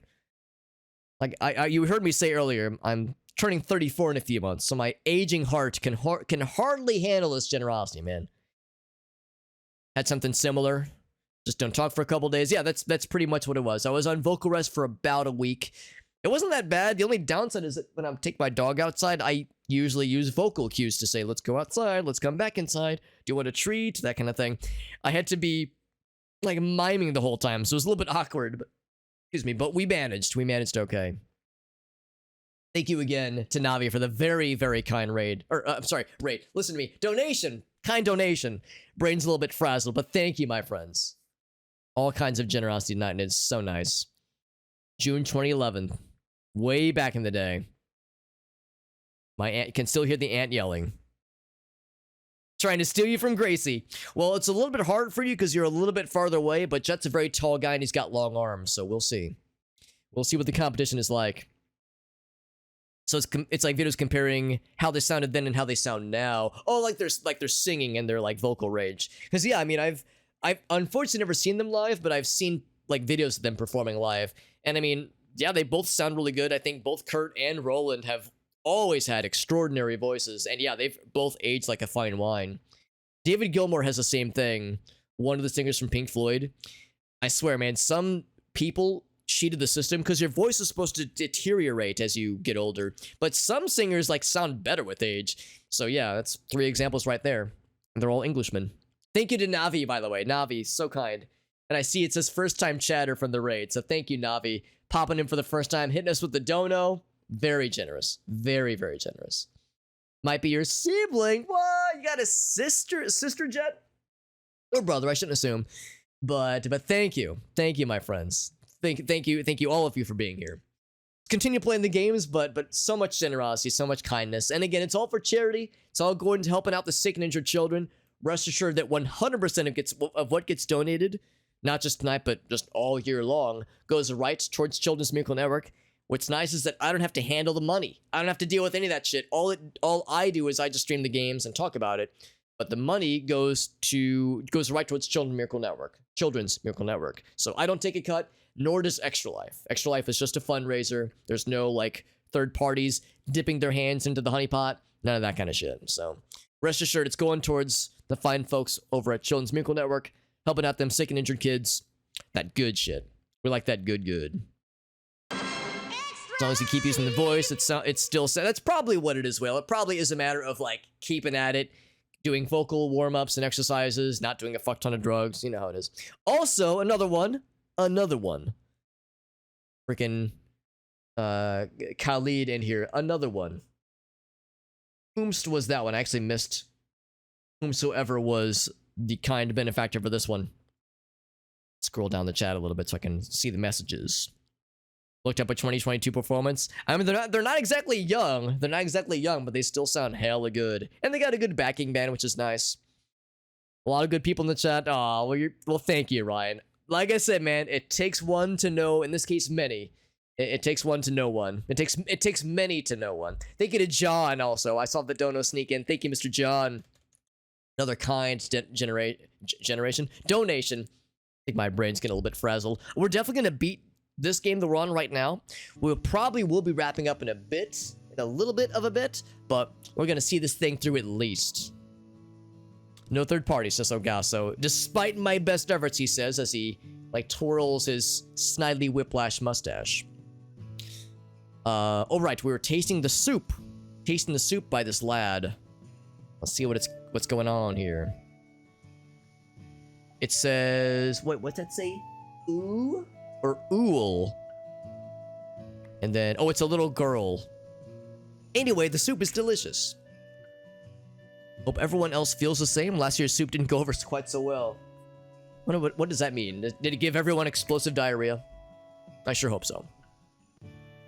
But yes, we had a big old pile of donations just earlier. And again, I really want to emphasize it's very, very kind and very generous. Helping out the fundraising efforts, ultimately helping out sick and injured children. That's what's up, man. That's the good shit. In the spirit of giving, in the spirit of the holidays, goodwill towards our fellow humans. Hell yeah, man. That's what we love to hear. We love to hear that good stuff. Oh no, it's okay, Nepsa. No, it's all good. No, I didn't even see like the last name. I just saw the first name. So you're still the mystery individual. Sibling works best. Perfect. Thank you, Jed. Yeah. I'm really hoping that at some point Twitch enables a function that some third-party tools have enabled, but I want Twitch to like build it in themselves, so it's like a first-party thing, a little thing where you can like identify your preferred pronouns. I do use the third-party tool, although it doesn't work when I'm streaming, unfortunately, because I'm using the OBS chat window, and the OBS chat window doesn't have the browser plugins, unfortunately.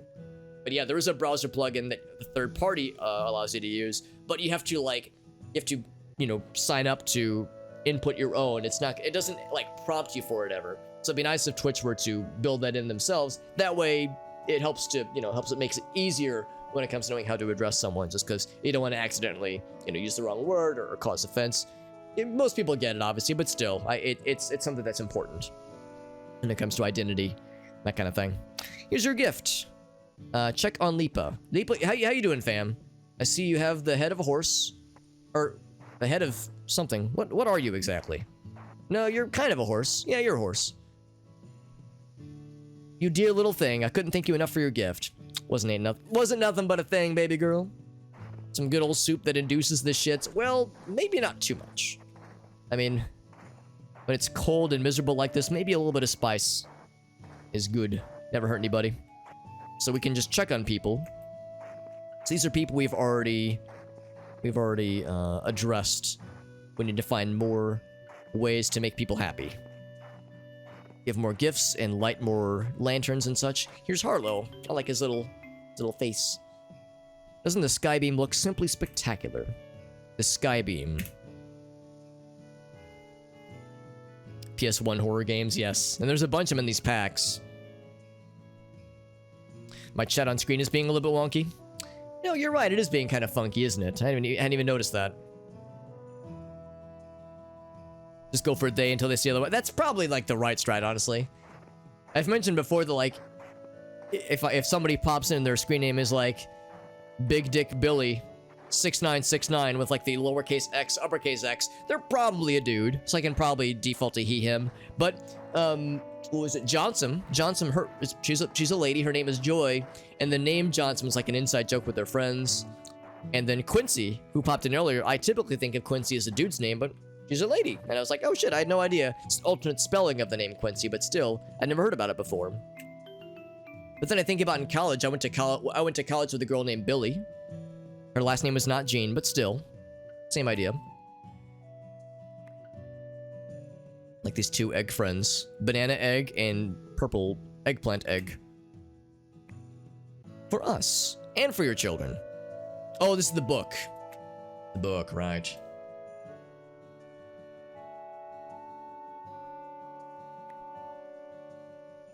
Should they be okay with parting with something of such importance? They said it was. These look just like our gliders, but larger. Yes, it's called paper. What an invention. What a concept. See you at the feast. The funky feast. Ken and Nickel, there you go. Everyone's a dude. He's a dude, she's a dude, they're a dude. Everyone's a dude. Oh, here's the candle, by the way. Oh, the purple ones are unlit. Okay, I couldn't figure that out. I've been walking by the purple ones like a doofus. I will not make the same mistake again. Female Bobby, yeah, names are weird and fun. It is a worthy thing to try to keep up with. I've told this joke before, joke/story before, but I enjoy telling it, so I'll tell you again. That back in my wild and unpredictable single days, spacebar to interact. Howdy, user. Thanks for coming to interact with me. It's a normal thing for a person to say, right? I have a lot of things to tell you. That is because the next page tag for this dialogue option is set, and after pressing interact, that page will display. Behold. Bam. Second page of intro text. I'm starting to think that this person is an Easter egg. So back in my wild and extremely accomplished and illustrious single years. You know what I mean. Yeah, going on dating apps and getting 0 matches. But anyway, back in my single years, like a lot of us, I was hitting the dating apps, dating sites, looking for love, looking for what I would ultimately find with Gracie. And there was a nice lady that I matched with. Her name was and probably still is Alex. And I think her full name is Alexandria, but she went by Alex. And my name is Alex. Crazy, right? Also, fun fact about my name, I can't go by Alexander because my name isn't Alexander. My name is Alex. It's 4 letters on the birth certificate. That's exactly as you would think. So, went on a couple dates, and she's a nice girl, and I was, you know, happy to, you know, continue dating, but she was kind of, didn't really feel it, so, you know, still just stayed friends, you know, whatever, it's totally fine, so no hurt feelings. But I thought about it after the fact, and I thought about how maybe it's for the best, because dating somebody with your, that like goes by your exact name, there are aspects of being in a relationship that would be weird and a little bit awkward. What I'm getting at is I would feel, I never know how to say this part. I guess just come out and say it. I don't want to be shouting my own name during sex. All right, that's all it is. All right, that's not all it is, but that's like that's the big one. That's something I don't think I'd be able to like compartmentalize in my brain. Maybe she saw that from the get-go and said, you know what? Let's nip this in the bud right the fuck now. Let's not even go into that zip code, much less go down that alley. So, kudos to her for thinking ahead. Smart girl. This is your matches back. Yeah, Nebs. Yeah, there were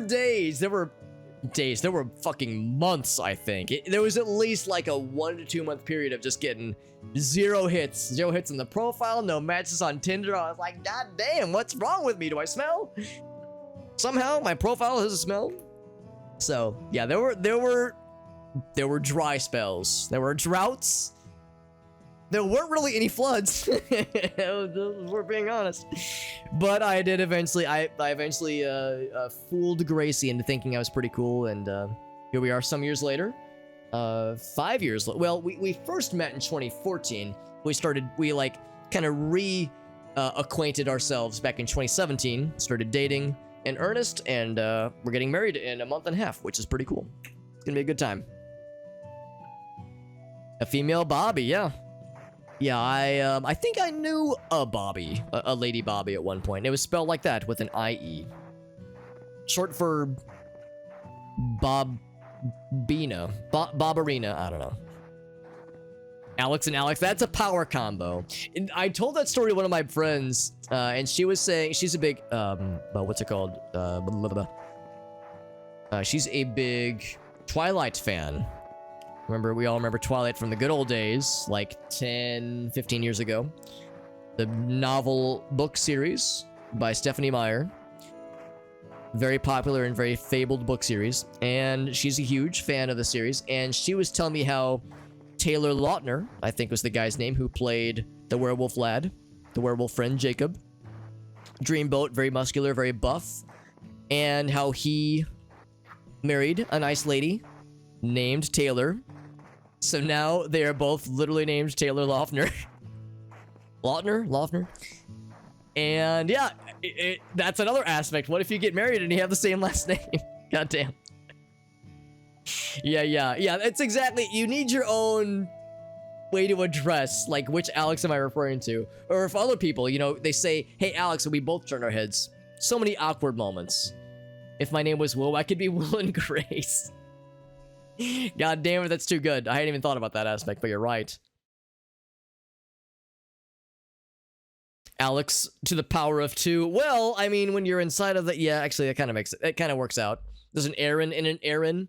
I feel like when I say the name Aaron with the 2 A's, my brain thinks I'm saying it differently when I say Aaron with an E. Like, I think I'm saying the same, like a very similar sounding name, but verbally I can differentiate, but hearing it, I don't know if I'd be able to differentiate. So yeah, that's kind of a tricky one to navigate. Go for the middle names. You know what, BDR, that's probably what it is. Just do the middle names. Ryan says, wait, is it not normal to shout your own name during sex? Hey, what's up? Animatius. I'm sorry.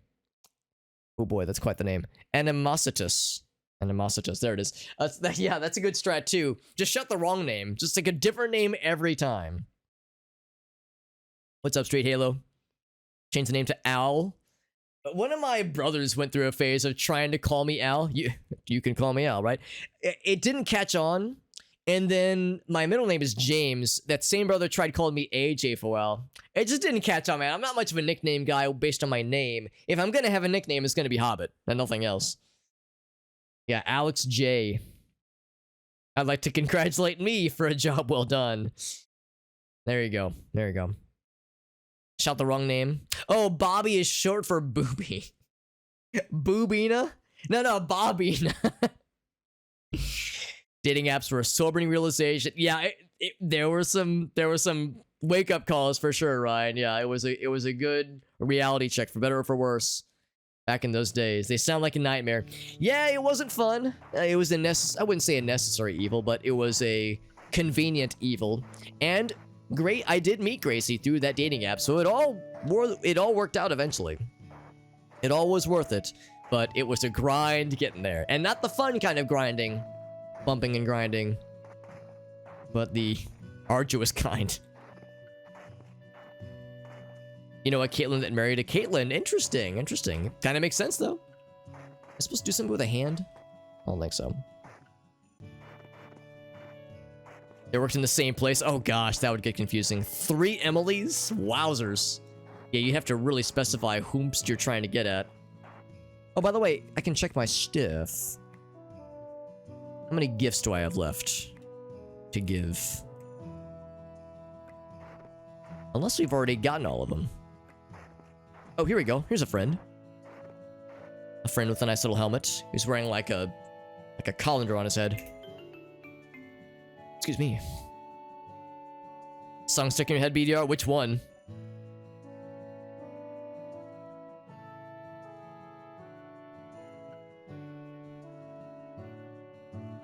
Call me Hob. Yeah, Hob is short for Hob, but that's perfectly fine too. You can call me anything, just don't call me late for dinner. I remember, like, I think it was the first time Persephone rated me. She was like, what should I, do you like going by Alex or Hobbit? I was like, you can call me anything. Alex, Hobbit, fuckface, it's all the same to me. She was like, all right, I'll go with Alex. But no, I don't mind, you know, whichever way people would like to address me. Deliveries are all done. I think we're ready to start the festivities. Shout random girls' names in the bedroom. I mean, eventually you'll land, right? If you genuinely can't remember the name, just try a random name. Eventually you'll get it. Long, happy relationship, White Flare. White Flare's an expert on these things. Started with a dating app, that's right. Oh, you can call me out. That song. It's a very good and very catchy song. Good earworm. We need firewood. The Gatherer hasn't come back yet. The Gatherer, such an odd name. Yeah. Hey, motherfucker. Hey, bitch. There are worse ways. There are worse ways. Yeah, I know. I remember talking about dating apps with some friends, and one of them being like, man, dating apps are so weird, though. Like, you're gonna match with all kinds of weirdos. You want to, like, meet people in person. Then I think, well, I don't know, man. Going to bars, like, going to in-person things, I'm gonna get the weirdos there, too. So, it's just a toss-up, honestly, no matter what you do. How would you like to be this year's Firewood Gatherer? I would love it. Give me an axe so I can chop some shit down, and not some people, probably. Nepsit would be Nep or Neep. It's kind of nice, too. Different, like, nickname opportunities. The second he said it, it's such a catchy song, and I love it. Love me some Paul Simon. That's a very good album, full of very fun and like, very like positive and like uplifting music. Very, very good. Taking her to Starbucks because I forgot her name. That's quite smart, actually. Goddamn. Hopefully, I will never need that strat, but good to know. Keeping that in the back pocket. Now you can handle this firework gathering strat. Just the world of dating apps, yeah. The world of dating, yeah. Now, I will say one of the many, many benefits to marrying Gracie is that I can finally be like, all right, I never need to even worry about dating again. I mean, of course, there's no guarantee, obviously, but barring any surprises, I'm set for life, and God, what a relief that is. Because there were aspects of the dating life, of my single life, that were nice, and other aspects that were really fucky, and not the good kind of fucky. So, yes, it's something I really don't miss. Not like, I was kind of surprised to myself. I thought I would miss the single life. But yeah, not really, actually. Not really at all. So yeah, I feel like I'm better off in many ways. So many weirdos. I am the weirdos. I'm not trapped in here with them. They're trapped in here with me. The drought with regards to dating apps. Yeah, like I said, man, months at a time. Months at a time. Try to go to bars too. Well, that's a hard thing too, trying to pick up on social cues sometimes, and bars are loud and like crowded sometimes, and it's sometimes a bunch of drunk people isn't like the best avenue for like really getting to know somebody. So, and it's like, does this person like me because they like me, or are they just drunk? There's just it's a lot of minefields there that I usually just try to do without.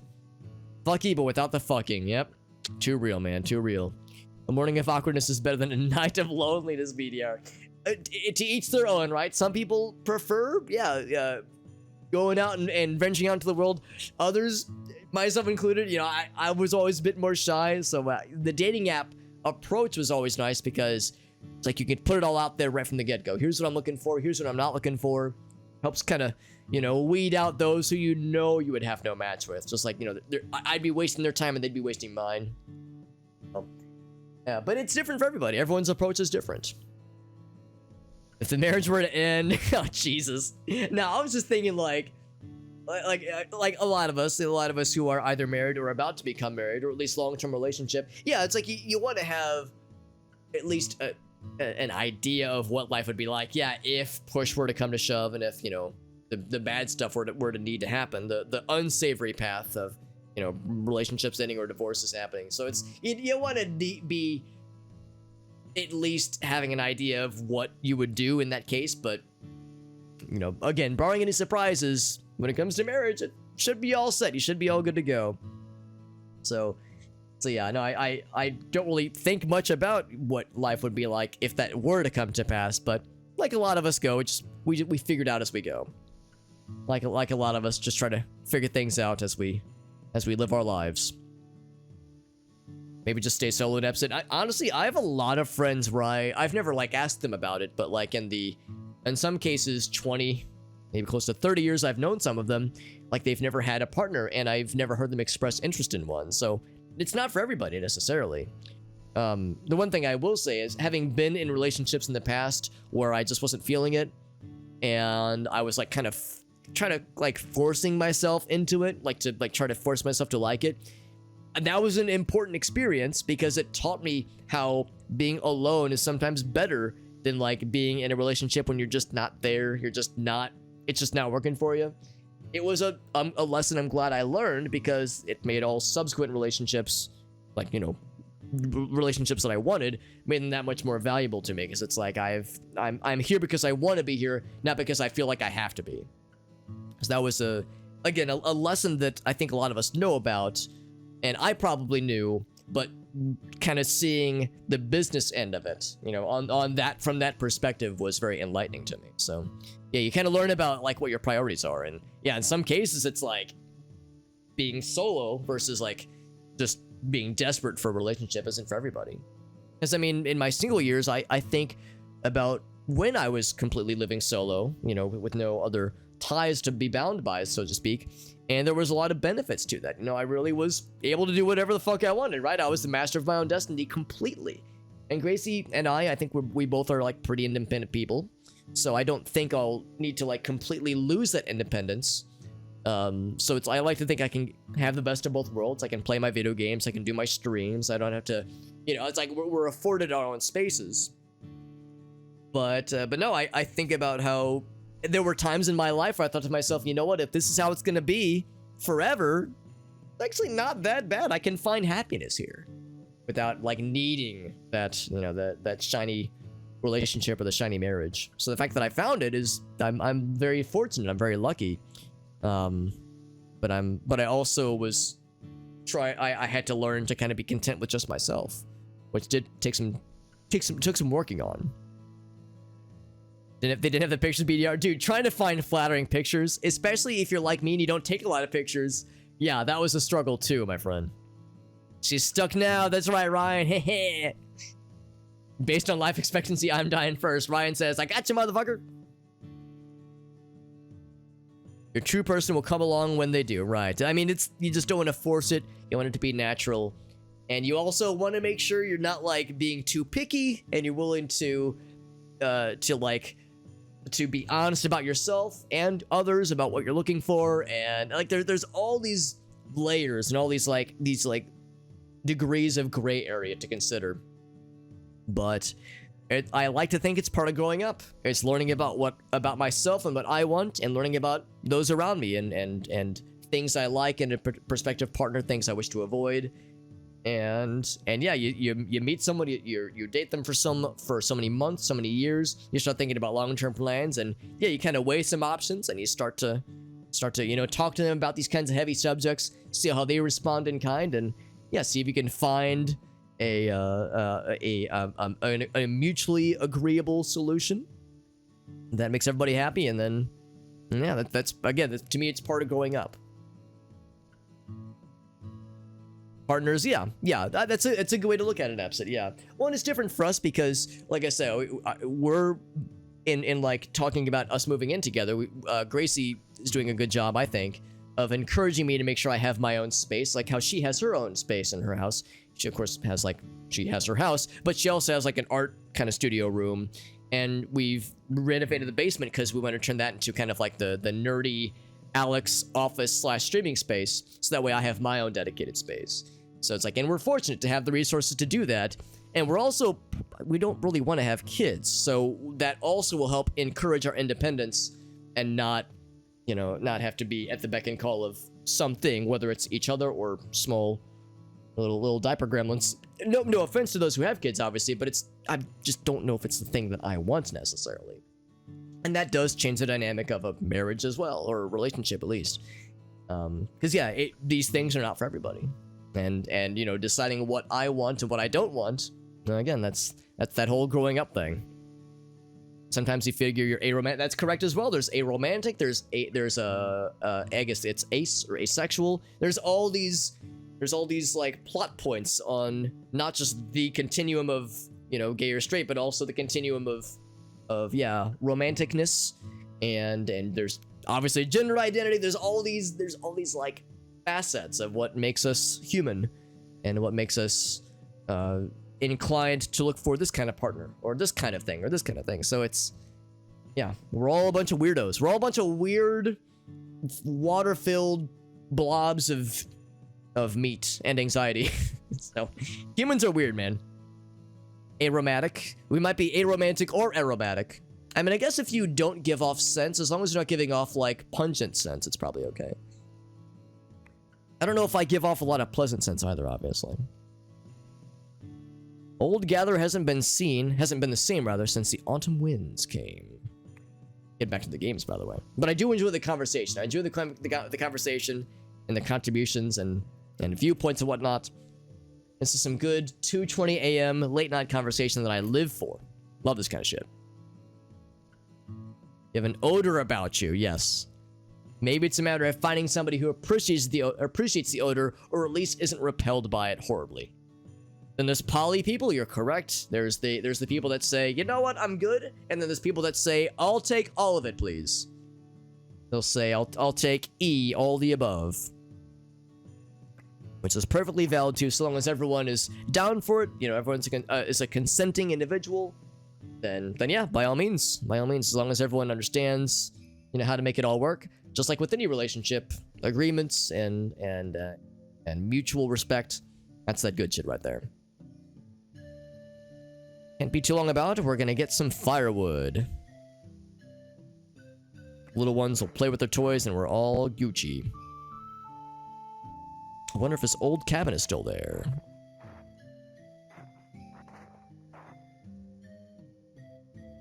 I've been doing a lot of thinking lately, and I think I kind of smell. Just a little bit.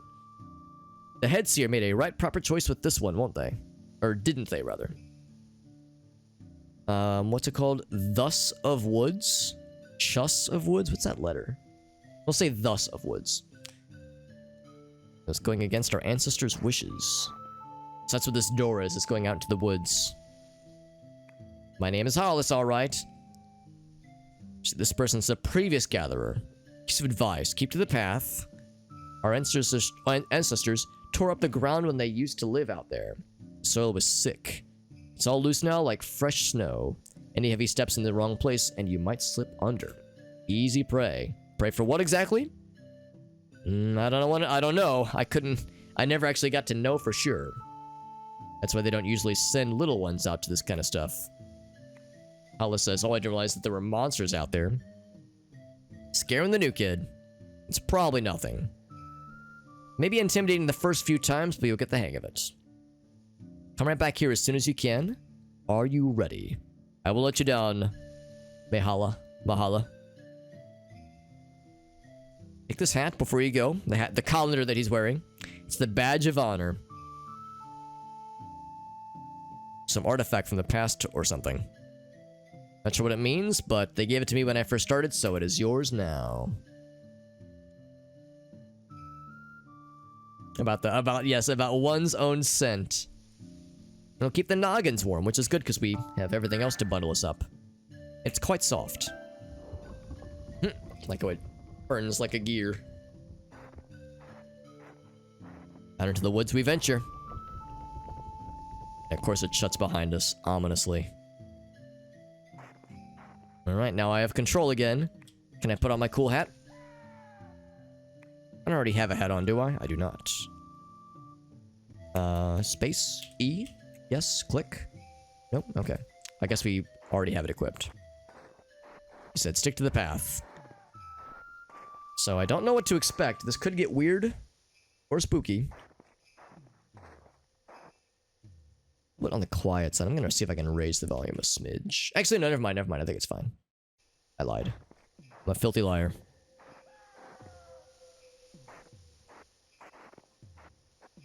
What's the button to look? There we go. Small stick, thin and fragile. It'll burn quickly. Is the vision getting, like, weird? Like the vision is getting questionable. Wonder if things are about to get spooky. But I also see smoke in the distance. Got a large stick. Keeps that bad boy burning. Burn, baby, burn. Let's see, I want to follow this. See what it leads to. Is that from the sky beam? I guess when they say sky beam, they mean the sun. What are you? A new artifact, may chance? It's a piece of the sky. Is this the Truman Show? So they saw it fall. Thought it would look more like a rock, but it doesn't. I feel very lucky. It's definitely new, alright. I don't know if I should walk on this thing.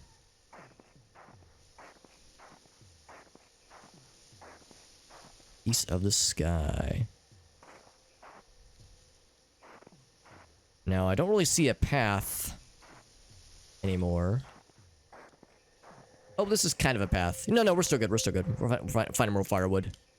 More small sticks. I'm trying to remember the look up, look down controls.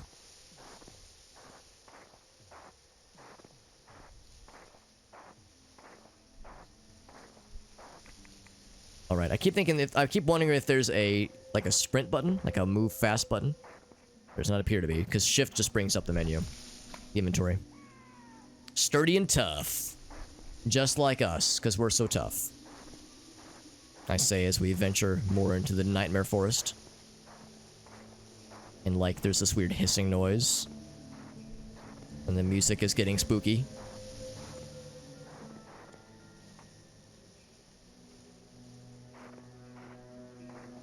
Curiosity.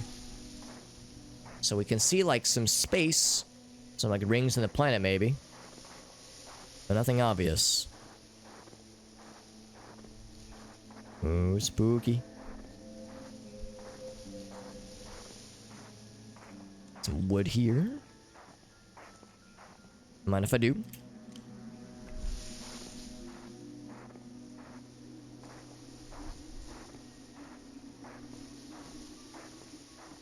What this? Toy? It's a doll. A tiny little voodoo doll. The girl back home. Alright, looking for a lost dolly. Maybe this is it. Oh gosh, it's getting weird. It's getting a little bit weird now. Just slide like a seal down the snow. Hell yeah. Now we're talking. Is this a car? I mean, our person wouldn't know what a car is, but oh, that's the end of the line there. Have a good night, Nepsa. Thanks for hanging out, friend. It is getting late. Yeah, I'm not far behind you, friend. It is approaching my bedtime, but I want to finish this game first. It's getting real weird, by the way. Real weird and spooky.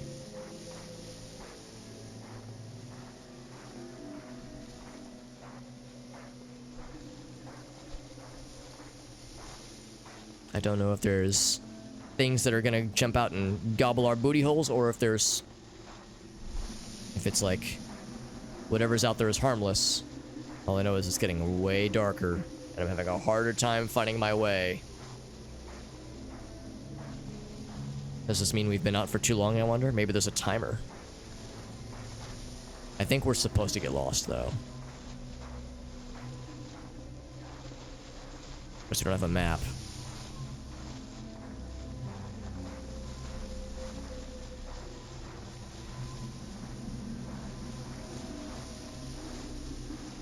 Another dead end. God, it's getting hard to see.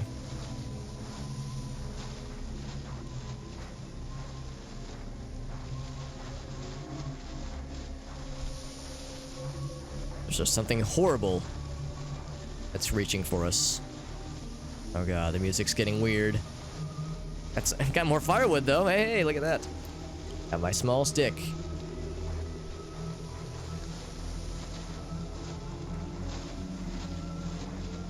Something is building.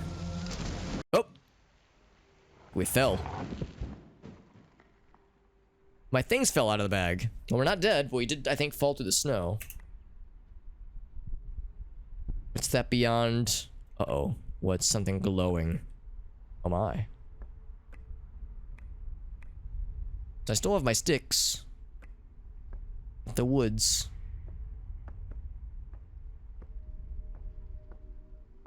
Is it radiation? Oh shit, I sure hope not. Got a large stick. It does not appear to be radiated, but... well, if we saw, like, cars and other questionable artifacts from the before times... it's like, well, what would have caused the before times to get so fucky?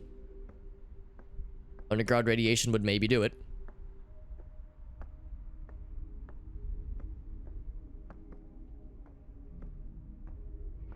Why is it glowing? Why is it glowing indeed? Oh god, very bright.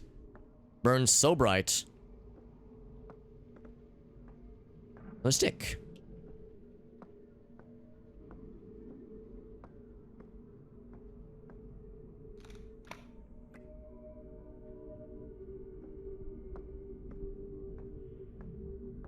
Augusta says, I did the glowination.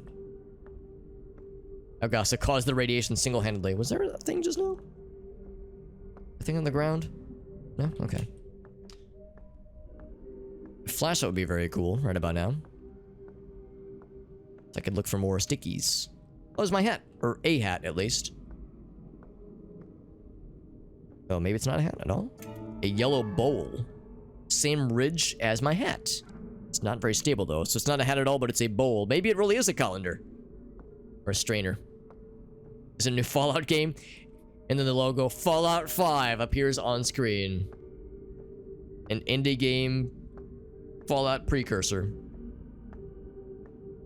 At a left gosh darn field. What's that? This is also much more expansive than I was thinking it would be. See a shiny, and I must investigate. Is it a pair of underwear? It is a oh, another paper plane. It's a heavy glider. This game would just black out. Yeah, you're probably right. Feels too heavy to throw across the fire pit. There's not even any seeds in this thing. I call them gliders. But yeah, like in that particular case, that looked more like a model airplane.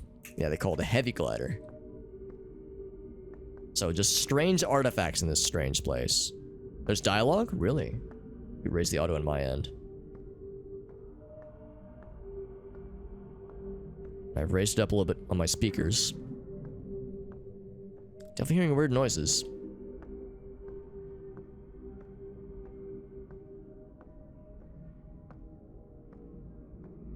I can't discern any dialogue just yet, at least.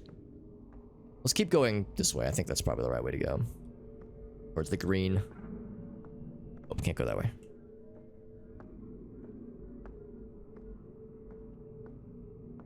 Oh, you're saying you would hear dialogue and then it would say, yes, you're finally awake. And then it opens slowly into the cart going around the mountain. Also, I don't know if I can go back this way. Yeah. Yet another Skyrim port. I think we all need. Also, I guess I can't go that way. Thought like going towards the green was the way to do it.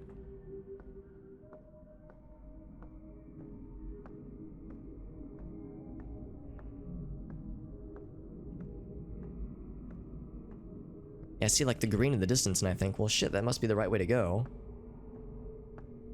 Didn't we come from the purple? Again, it's very easy to get turned around here. When you murdered a tree, die, comma, a log. That's my shit. Good job, Ogasso.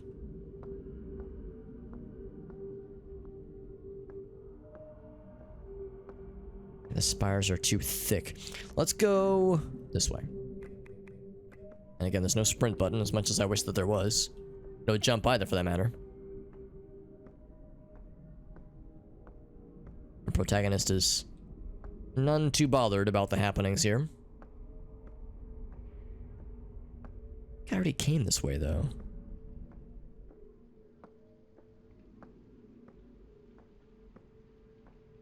And see, like, glowy things, so I just assume maybe this is worth checking out. I feel like this is where we came from, though.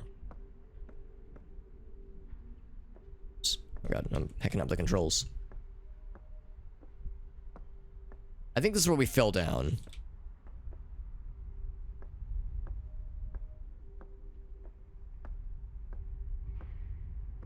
Yeah, no dice here. Unless I can walk up this, this thing. I cannot. So yeah, I think what we did is we started walking this way, towards the green, and then got walled off by the spires. So our person said, why is it glowing? So I think we just need to follow the glowy areas. So naturally, we'll be led this way. Maybe there was just a path I missed earlier.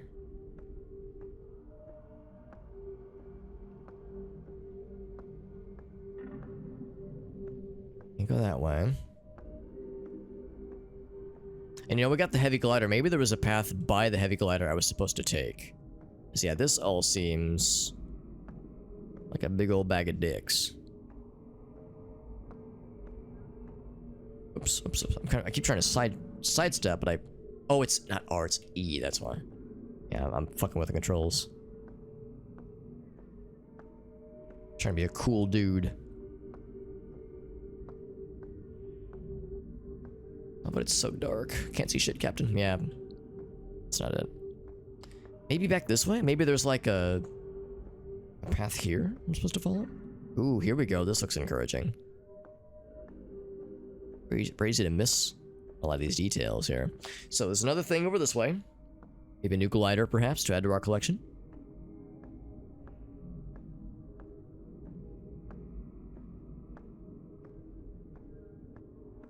Looks like it. The heavy glider. Of course, it was labeled as a plane. I guess like a toy plane, perhaps.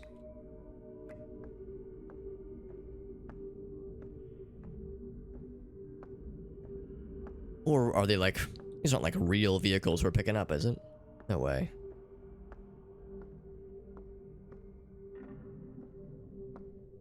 We're definitely finding something here. Some kind of factory. This place, it feels... something. It feels uncanny, perhaps. Let's see any more trinkets on the ground to pick up.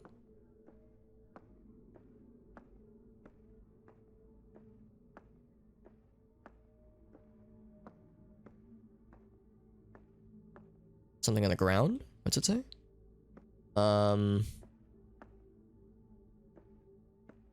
Ear. Something ear. To our... Yeah, some kind of message on the ground. More gliders and helmets.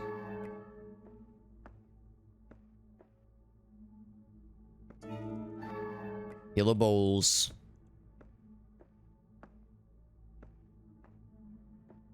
A sky piece, yet another one. Who managed to get all these sky pieces and how? This is the house of... no other words. This is the house of. There's a door that way.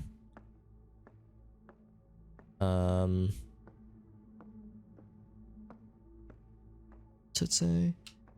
We must not fail! Exclamation point. All the worlds... Oh wait, hold on. What did that say? Oh, strange clothes. They look like mine, but thinner. It wouldn't help protect against the cold. Is it like a hazmat suit, maybe? All the worlds... Something is I think all the world is watching.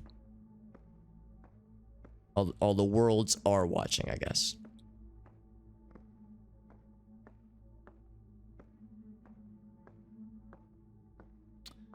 This place was no...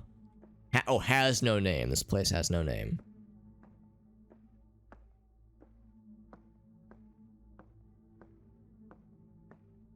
So will someone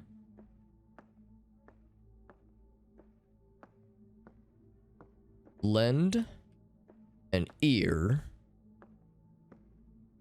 to our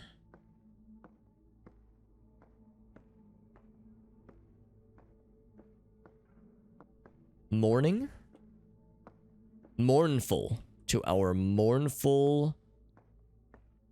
dirge. Oh my. Well, that all sounds so very happy and uplifting. No other comments or interactions here. It's like a mound of stuff, or a boat maybe, or a vessel. And of course this, I mean, Whiteflare might have been onto something with the radiation question. Uh-oh. Someone says I can't stand this. Hold up. No interactions with this thing, but standing right next to this seems like a very good idea. Hold up. I just saw the message. I didn't see the name. I get the list real quick. Real fast, like. If I scroll up, there it is.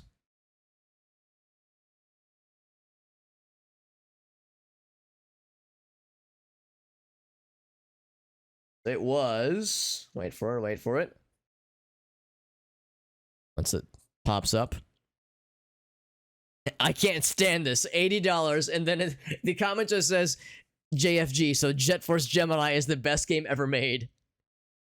So, let's see. Oh, look at that! I did not even notice. That was the... Speaking of the tipping point, that tipped us over past our goal, or to our goal of $3,000. That was another 80 bones. That's right. I'll applaud to that as well. Thank you, friends. Thank you to everyone who contributed. And not just tonight, but again, over the course of a full calendar year. That is a lot of fundraising that we've all knocked out. So thank you, everyone, for helping out and contributing. Holy moly, that's crazy. Thank you again. I suspect to Jet Dive, the only person I can think of who will unprompted sing the praises of Jet Force Gemini. That is a very good game, in all fairness. But thank you. Thank you, kind friends. And doggo pilots alike. Jet, thank you for that generous donation. A second generous donation by that man, by the way. He hit us with a 100 earlier, then an 80 sometime later. An absolute wild stallion of a stud. Thank you, my man. That's so kind. So yes, I'll applaud that as well. Some good shit, bud. Some good shit. I think we're nearing the end of this game, if you can believe it. There's another device. Another thing. It's a similar doll. Another doll, but it's a tiny one. Oh boy. More radiation times. Oh shit, son. Ooh, it's green. Xbox. Original Xbox logo. Dare we enter? Dare we? We do dare. Alright, slid down. More questionable juices. Can I take a big slurp of the forbidden juice?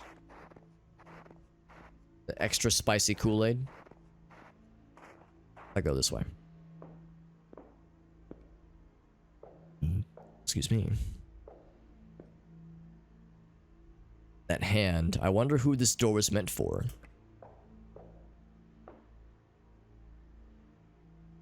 This hand right here on the door. Kind of looks like the hand from the sign back in the village.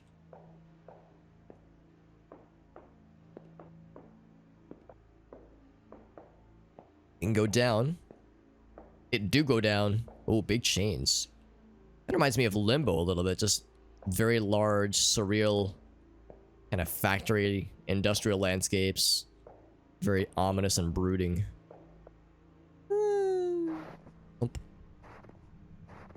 Oh. We're like a little kind of village, kind of, sort of. This is strange. So it's the same one like we saw earlier. Looks like mine, but thinner. Large container debris. White stuff everywhere. It looks like snow, but it feels rough and warm. Is it fucking like radiated? Like radiated dust, I guess? If it's warm, it's probably not a good thing, especially amongst all this other grotesque stuff. Barrels of radiated goodness. Or is it tasty, delicious asbestos? We can only hope. Huh.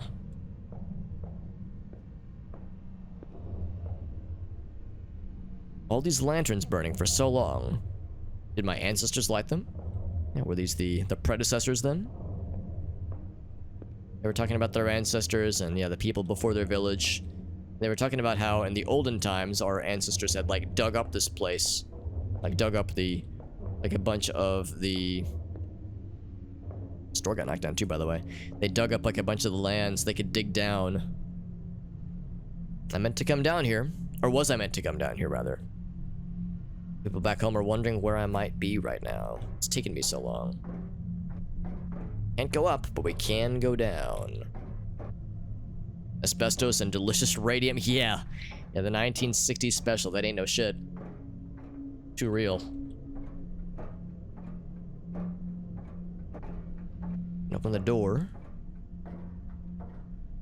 They've definitely nailed the ominous factor with this quite well, I would say.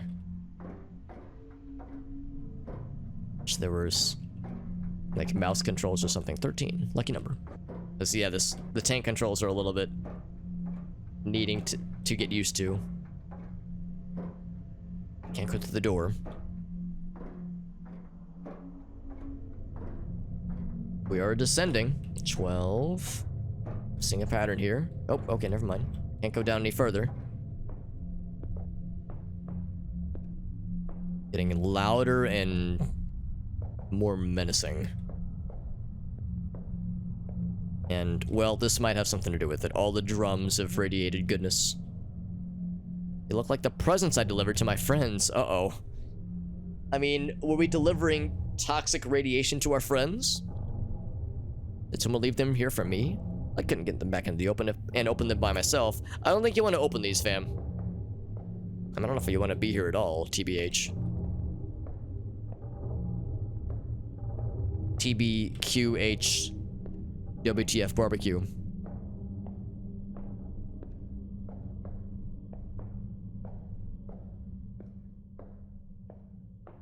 Can't get past that one. That door looks awfully ominous. So far, I have been unable to open doors. Maybe this one will be different. A skull icon. Very nice, very nice. Opens on its own. Jade Star says, whoopsie daisy, that's what I got my friends and family for Christmas. little bit of radiation never hurt me. Actually, a little bit of radiation actually did hurt a lot of people. The drawing reminds me of the doll we found. The dollies. Wow, we are not done yet, friends. This is quite a lot. 1986? Oh yeah, Chernobyl. Jesus, yeah. Yeah. Yeah, 1986. Chernobyl. Events colorized. Well, it had already been in color, but still.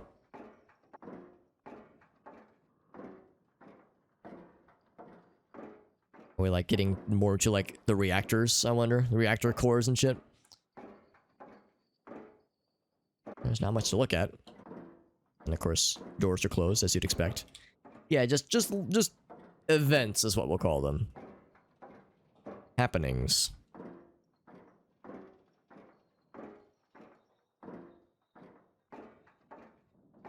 Hopefully these chains aren't gonna like snap as we're walking. This chain's holding these things up. Big, thick ones. I bet this is a dead end, isn't it?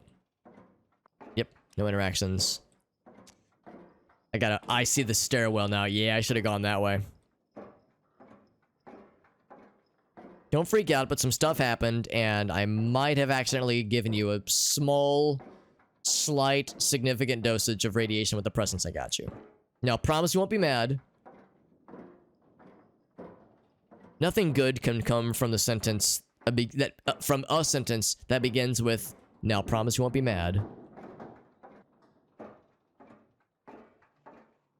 Because of course the reaction is going to be, all right, keep talking.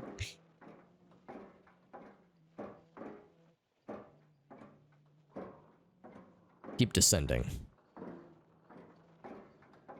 What do you think those red things are?